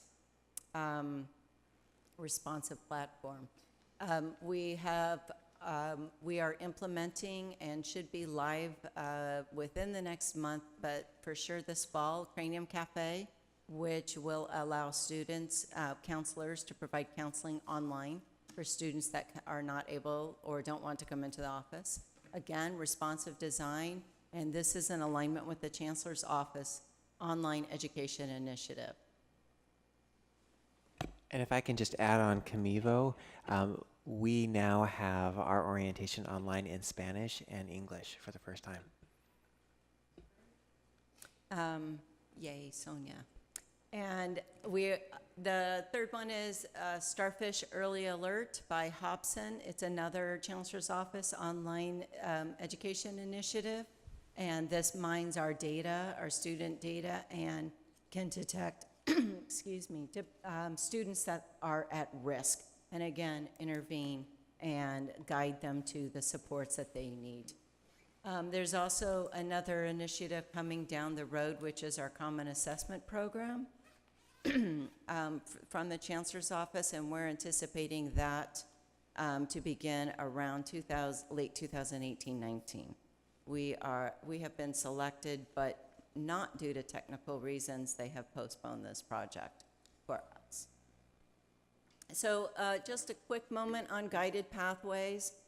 This graphic is not really supposed to be detailed, but we are working with Kim Anderson. She is an extreme pleasure to work with, and we are going to have the pleasure of getting all of the vision out of her and into a platform for the students' use that is going to be complementary to our current tools, which is our education plan, our planner tool, and our degree audit, and other student success initiatives. In the learning environment, we have hired a student technology help desk manager who will be hiring students to begin a new program of students serving students in the area of technology. When we were reviewing some of our support requests, we found that about 2,000 students were emailing Hussam and his staff questions about Moodle, how to access systems. And so we felt that this would address the student support gap that we have, particularly as it relates to technology. We are releasing Office 365, which includes the Microsoft Office suite of projects for free, up to 5 devices. And at the same time, we'll be creating the lbcc.edu emails for students. But we don't want to release it until we have the help desk in place, because we know again, that's a barrier and frustration for students. As you've heard, we're converting to Canvas. We have completed our pilot. We are now live on Canvas. We have a 1-year transition for faculty to migrate and convert off of Moodle onto Canvas. It's another product from the Chancellor's Office. It's a great tool. Faculty and students love it. So that is going very well. And then we have acquired the site license for Turnitin and Camtasia, which will also be integrated with Canvas. The last slide, but not the least important, is our information security program. Thanks to additional funding for staff and reorganization, I have an individual who can be dedicated towards the information security program. So the California law requires us to to implement reasonable security procedures and practices, and cites the CIS 20 as the best practices. Of the CIS 20, the first 5 will prevent over 80% of the cyber attacks. Therefore, it is recommended. The Chancellor's Office has also established a security center to assist all the colleges with meeting the CIS 20 standards, and again, starting with the CIS 50. So we have implemented 2 tools, Tenable and Splunk, that actively and passively scan the network. At the end of June, we had the military perform a vulnerability assessment on our systems, and we should be receiving that report in August. And once the report is received, we will input that into our program and continue to tighten and harden our network. And then the CIS 5 I've listed there for you. If you want the link, I'll send the CIS 20. But we also, in addition to working on these 5, we want to continue training on to prevent phishing attempts, and then finally to formalize our disaster recovery plan. That was a lot, and that just represents a small portion of what we do in ITS. I want to thank the staff. They are a great staff. They make this possible. We're a little nerdy looking, but we get a lot done. So I welcome any questions, and if I can't answer them, I'm more than happy to get back to you with the answers. Other questions, members of the board at this time?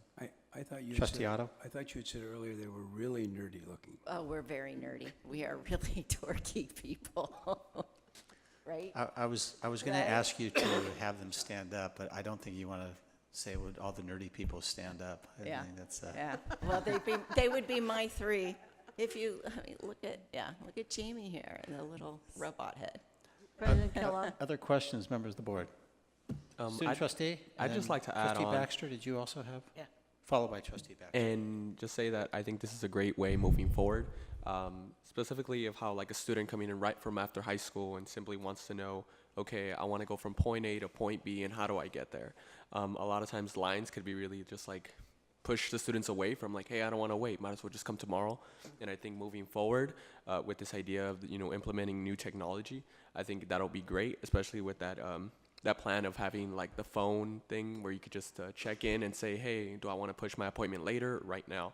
I think that's really great. Also, counseling online That's another big thing because I know if you want to get an appointment, a lot of times students have to come in at 8 in the morning on a Monday and simply set up, especially during summer because that's when many students are going to need the most counseling because they're coming out straight from high school. So yeah, moving forward, I think that's going to be a great thing. What else? Also, the lbcc.edu emails. I know a lot of students like them because, like, I mean, we're going to be probably one of the only community colleges that have that offer that. So moving forward, and I know there's like a lot of discounts that students can get, like Amazon and like Spotify. That's why everyone wants them. Yeah, that's definitely great. Not to communicate with, just for the discounts. Yeah. And ultimately, I think it'd be great for the professors as well and the faculty Right. because, I mean, it gets kind of confusing being a professor trying to reach a student because a lot of times students have like multiple emails. I sometimes even get it all the time. Like, I'll be like, hey, you got me at the wrong email. This is not the right. Something as simple as that. So I mean, it'll make faculty's lives a lot easier with the lbcc.edu emails. So yeah, Great. Awesome. Thanks. Thank you. Chair recognizes Trustee Baxter. Yeah, Sylvia, I just want to comment why it took us so long to get the lbcc.edu email. And I don't want to pick on other schools, but I know other colleges in the area have had this for 10 years. Yeah, you know, it probably 10 plus years ago, it was when it cost to have emails. Oh, okay. A lot of colleges implemented it. Okay. But then as they became more available, students don't really check their college emails. I know my two kids were going to college at that time, and my son went to Coast for a year and a half before he realized he had a Coast email address, so he was missing all the emails. So it's regardless, we want to communicate with the students, so we can push it any way the student wants to receive it. And do you send out, I find students respond to text messaging. That's the fastest response if you want to hear from. Right. And not only students, anybody. Right. So do you have plans for that, or how are you Yes. going to address that? So I knew this question was coming. We have actually a meeting tomorrow with Regroup, which is the tool that is, first of all, going to replace our Blackboard product, emergency notification. It will allow subscription-based text messaging for students to opt into certain types of communication. And then once we get that going, we are going to explore integrating PeopleSoft with Regroup. With this tool. And I'm then happy that we just sent our first set of emails in this past year. So if we can do texting in the next year, that'd be great. Okay, that's great. And then my last question, and this is a passion of mine. When a person retires, oftentimes, and this happened to me, and I was still here, they lose their lbcc.edu email. And I would like, I'm just stating this, I would like the college to look at allowing college retirees to keep their email, because to me, the retirees are some of the most important people to communicate with, just to let them know what's going on at the college. And I personally communicate with them because I ask for their email and I send it out. But so many of them I can't reach because I never get their email. And they're some of our greatest supporters. And of course, and I'm talking about classified and certificated staff. And so I feel they should be in the loop in some way. Okay.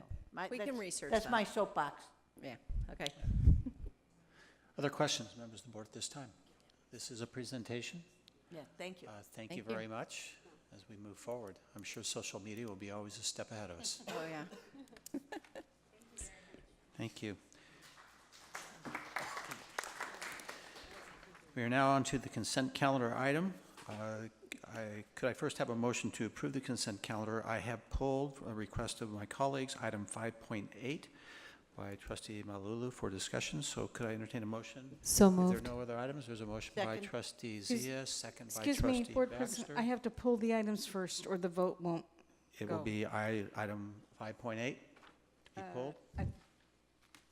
Not 5.6? No, 5.6 Okay. is not going to be pulled now. Okay, one moment, please.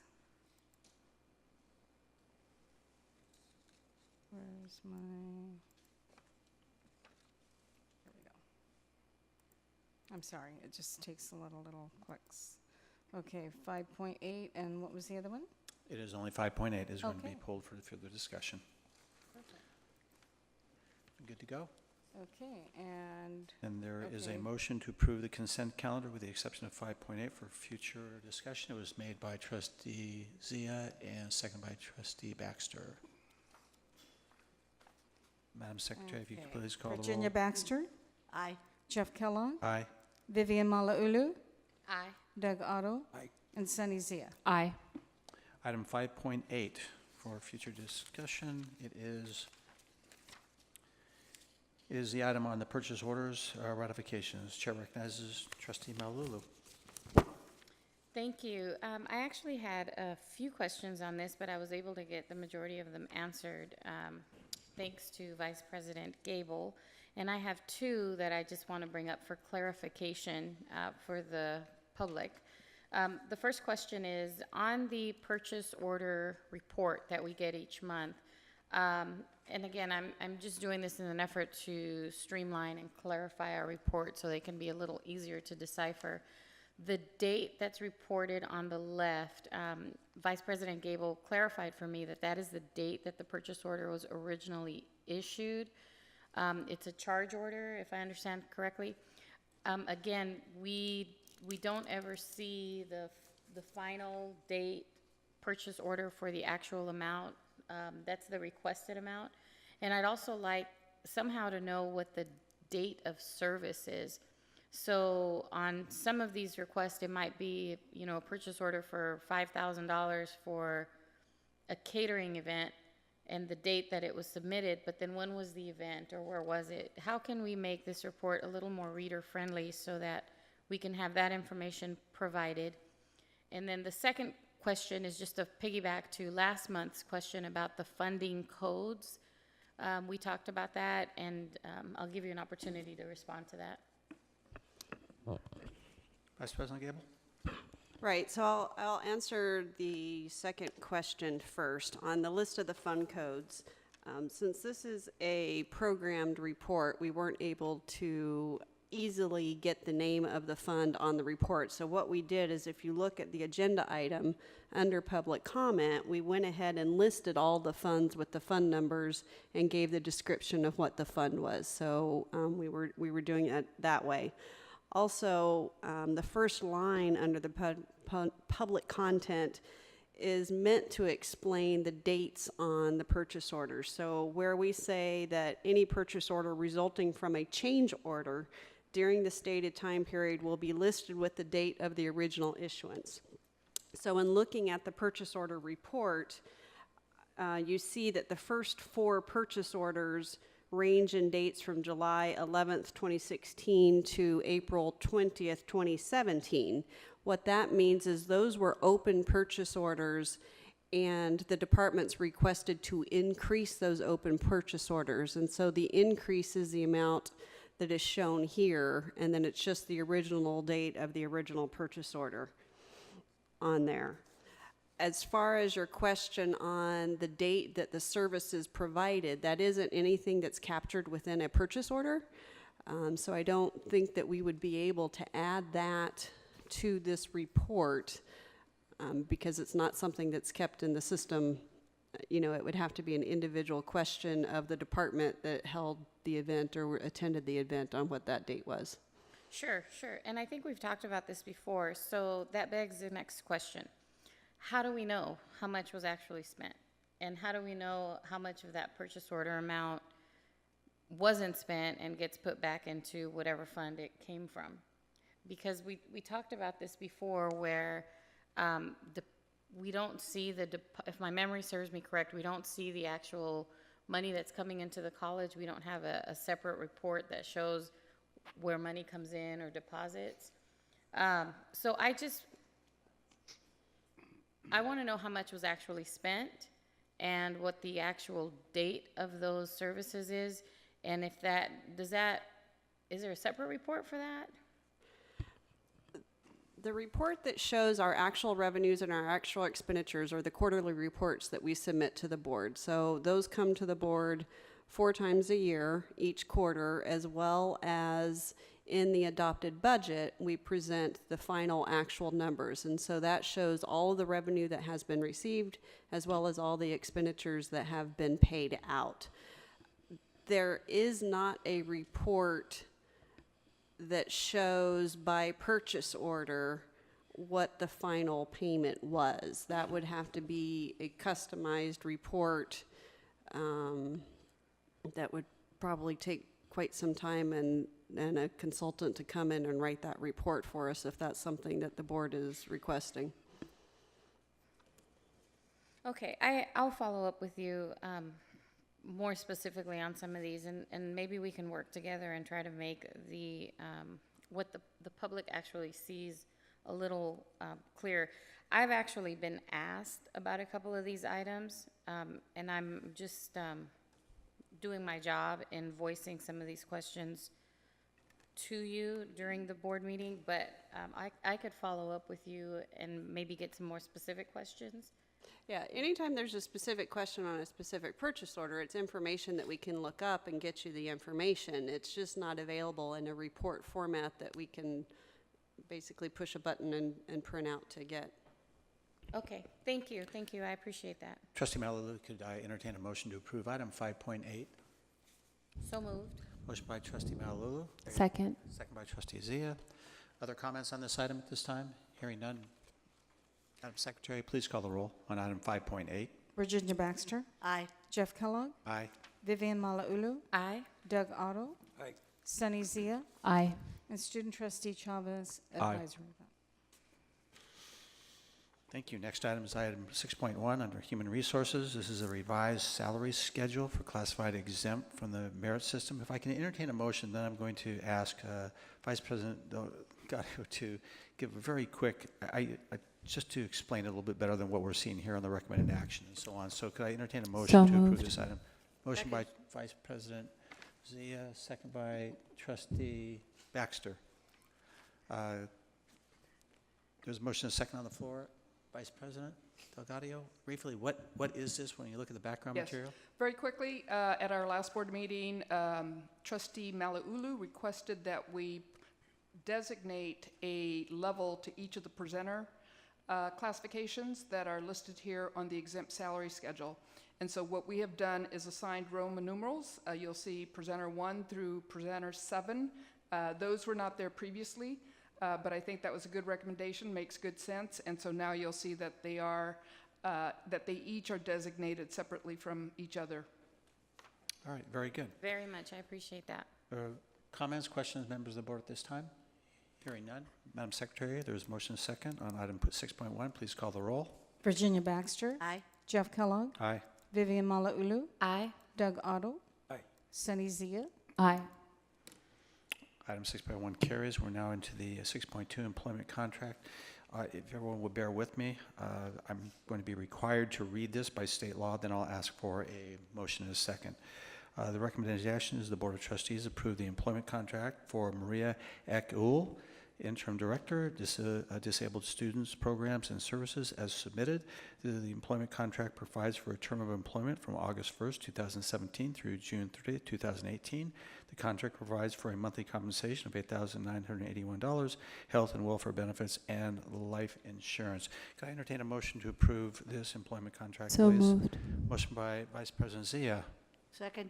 Second by Trustee Baxter. Questions, comments at this time, members of the board?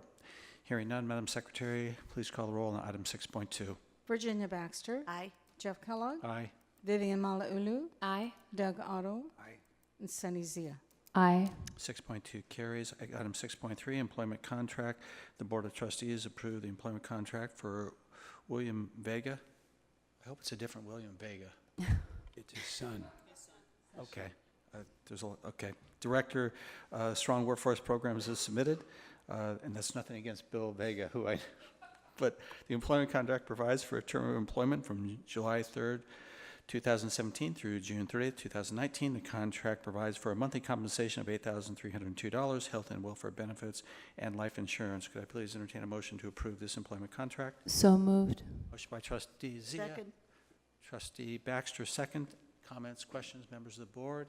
This time, hearing none, Madam Secretary, please call the roll on item 6.3. Virginia Baxter. Aye. Jeff Kellogg. Aye. Vivian Malauulu. Aye. Doug Otto. And Sunny Zia. Aye. Motion carries. 6.4, employment contract.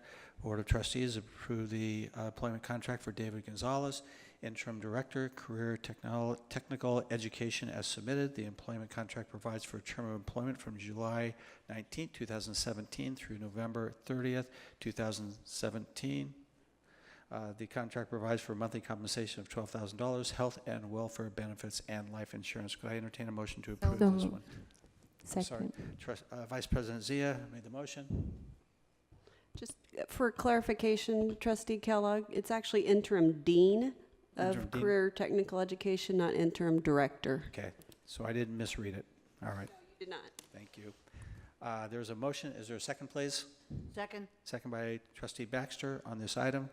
Questions, comments, members of the board at this time? Hearing none. I just I'm wanted sorry, to- Chair recognizes Vice President Zia. I just wanted to congratulate David. I know he's in the audience tonight. Congratulations for being the interim dean, and I'm sure you're going to do a great job. You thought you got a different job, didn't you, when I first read that? There's a motion and a second. Madam Secretary, if there's no other questions at this time, please call the roll. It has been corrected to interim dean. Virginia Baxter. Aye. Jeff Kellogg. Aye. Vivian Malauulu. Aye. Doug Otto. Aye. And Sunny Zia. Aye. That motion carries. Next item, 7.1, Administrative Services, Resolution, Establishment of a Bank Account for Student Representatives Fund Transactions. Can I entertain a motion to approve this item first? So moved. Motion by Vice President Zia, second by Trustee Baxter. Question and comments, members of the board at this time? Hearing none, Madam Secretary, please call the roll on item 7.1. Virginia Baxter. Aye. Jeff Kellogg. Aye. Vivian Malauulu. Aye. Doug Otto. Aye. Sunny Zia. Aye. And Student Trustee Chavez advisory vote. Aye. Thank you. Item 7.1 resolution passes. We're next to reports. Academic Senate President is not here, so we'll move forward. Superintendent President. Thank you, President Kellogg. We have some good news this evening. As you know, one of our big focuses this year is enrollment management, and we are very, very happy to announce that we're going to be hosting a Discover LBCC outreach event at the Bret Hart Library on September 7th from 4:30 to 6. It's in Trustee Malauulu's district. And so in partnership with her, several members in the management team are going to target the older adult population and the displaced workers. So look forward to good information coming on that.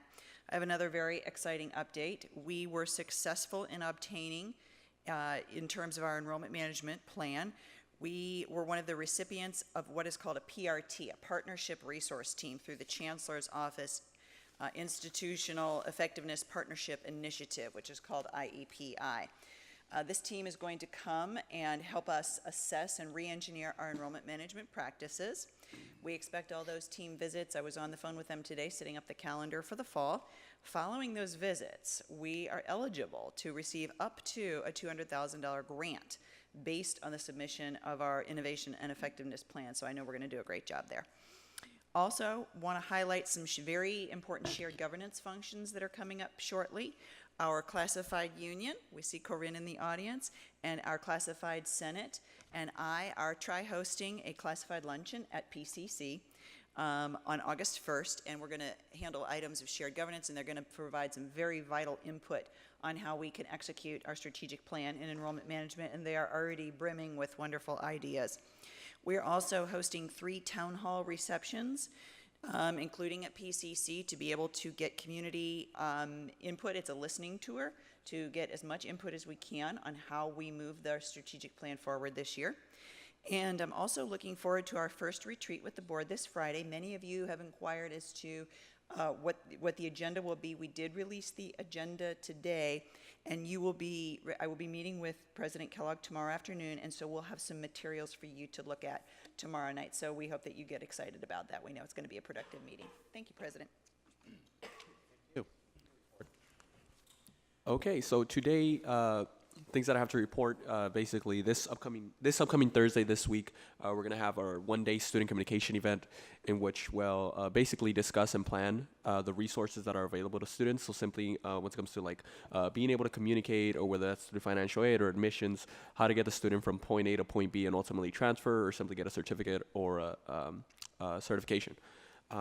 Secondly would be the August 11th through the 13th, we have our CCC League Conference here at the Hilton, so I'm looking forward to that. And then another event that we had this past, during this, after 4th of July was our very first Student Senate meeting. So it was hosted at Golden West College, which all of Region 8 met. And during that meeting, we just basically elected our new board for the upcoming year.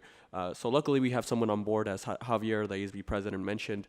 We have Wendy Mora, who's our rep of Legislative Affairs, and she's ultimately going to do a great job representing Long Beach City College and SoCal. And then finally, I also plan on getting involved with the SLT team led by President Reagan, which I look forward to, which is our August 1st meeting. So I'm definitely going to be there at 9 o'clock in the morning sharp. So yeah, that's pretty much all I have to report. Thank you. Thank you. We're going to now go to the Board of Trustees reports. And just so I'm going to start with Trustee Otto. We'll work our way across. I'll do the last report. And just so if you really want to plan ahead, at the next meeting, we'll just keep moving across where then Trustee Malulu will be the first, and we'll move across this way. So you know there is actually a process to it all. Unless any of you are just dying to be the first one, that is the process I'll follow at all times. So at this time, the chair recognizes Trustee Otto. And in the interest of time, all I'm going to say is that looking forward to the upcoming year, and lots of things going on, I can tell. So. Thank you. Trustee Malulu? Thank you. This is the first time that I have a very, very brief report. Usually I like to throw a lot of information out. And my first time on campus since our last meeting on June 27th of an official capacity was this morning. I was able to present the Eloy Oakley Front of the Class Award to our summer global communications class, to a student who already has a life and college degree and experience education behind her and decided to return to LBCC to freshen up and learn some new skills. And it was my pleasure to present the Head of the Class Award in Cindy Fry's class this morning. Other than that, I was on campus just a couple weeks ago. I had family in from Honduras, and I wanted to show them the campus, and that was, they requested that. They wanted to see what it was that I had been elected to, because they only saw it on Facebook, so they didn't know what was going on, and they didn't speak English, so I was able to bring them in. And Miles was the only one here. We were here on a Friday, late afternoon, in summer. The campus is closed, and there's Miles in his office working. So it was very impressive. And lastly, I just want to thank Miles and Superintendent President Romali for the September 7th event happening in my district. We've been working on that for months, and it's not going to be the traditional Discover LBCC event that the campus is accustomed to hosting. It's going to be specially catered to the 8 and 12-week classes for a certain population that my district desperately needs. And I'm hoping that it's a great success and that we can continue to do it in other districts based on the needs of those districts. So it's not a one-size-fits-all event. It's a very unique event, and I'm looking forward to working with the staff to make the event successful. And thank you, everybody, for believing in this and investing resources and time into Area 2. Other than that, enjoy the rest of your summer. I know finals are underway this week for summer classes, and we're excited about the new year. Good luck to everyone. Thank you. Vice President Zia. Thank you, President Kellogg.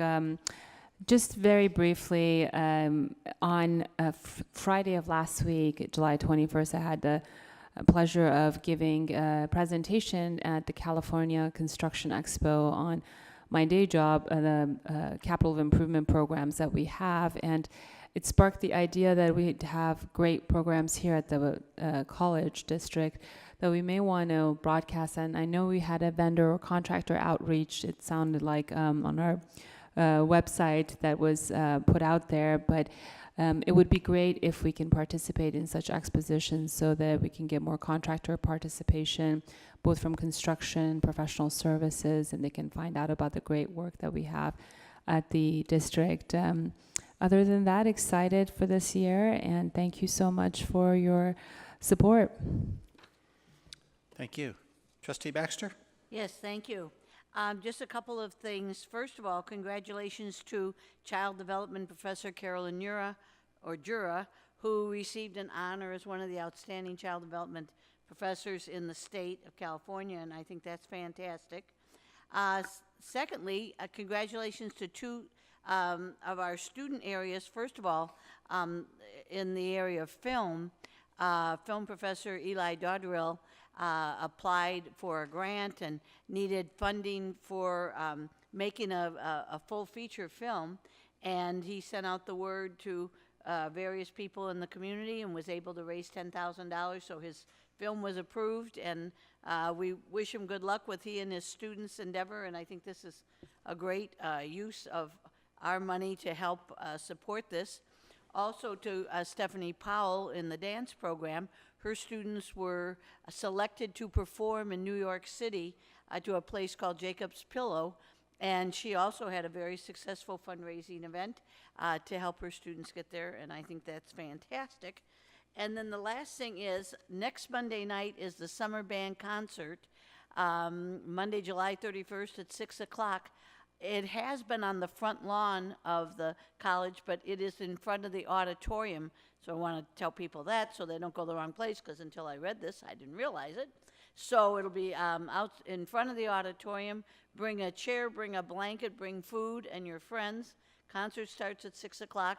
It features the two music faculty members, Brian Hamilton, who is director of bands, and then Dr. Jeremy Arnold, who is at Cal State Long Beach. And this is a year-long collaboration that Brian and Jeremy have performed together, and kind of a symbiotic relationship. And they also brought their students to New York City to perform, which must have been a great experience for our students. And I want to salute them for that. And a million years ago, our students used to go on concert tours all the time, and it was such a great experience for them to get outside of Long Beach, to see other places perform in churches and colleges and elementary schools and wherever, and so I want to salute that. And then also there will be a performance of the Band of the California Battalion, led by Dr. Gary Scott, a retiree from the college, who has continued working with this band, and they do a fantastic job. So that's Monday night. I'll be there. If it's an incentive for anybody else to come, they're welcome, including board members. Sure, last year. Thank you. It is. It is. They do a great job. The Superintendent President mentioned, I will talk to her, and we look forward to our retreat. It is a little different, the fact that the retreat was planned, and then we had the reorganization of the board, and now the retreat. I guess that the leadership, we now own it, even though we weren't planning it, but we look forward to it on Friday, on doing some good things and helping the college move forward. So I have no other items at this time. Item 8.5 is the trustee committee, which we have no reports at this time. So we move next to the future reports, an opportunity for board members to request reports for future agendas. If anyone have any at this time they'd like to bring up? Seeing none, we'll move forward to 9.2, and that's the upcoming scheduled reports just for future planning. We have the purchasing analytics. If that doesn't get you excited, I don't know what will. And then we also have enrollment management, and those are future reports, as I'll work with the superintendent president as we try to get our schedules in gear. The next item then is report from bargaining associations, starting with the AFT. Moving forward, are you going to want to speak? Yeah, no. Yeah.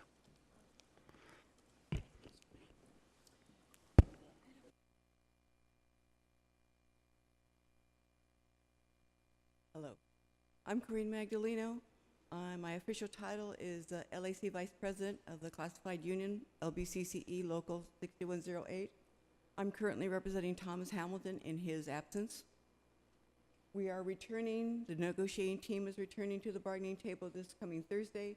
We're countering on 3 articles: pay and allowance, leaves, and holidays.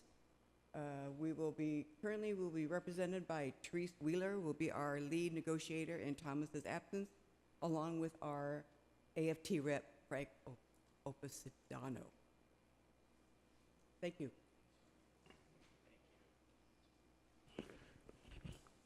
We do know that Thomas is getting better. So that's important. Anyone, I don't see Chai report this time, none. And LBCCFC bargaining, I did not see anyone.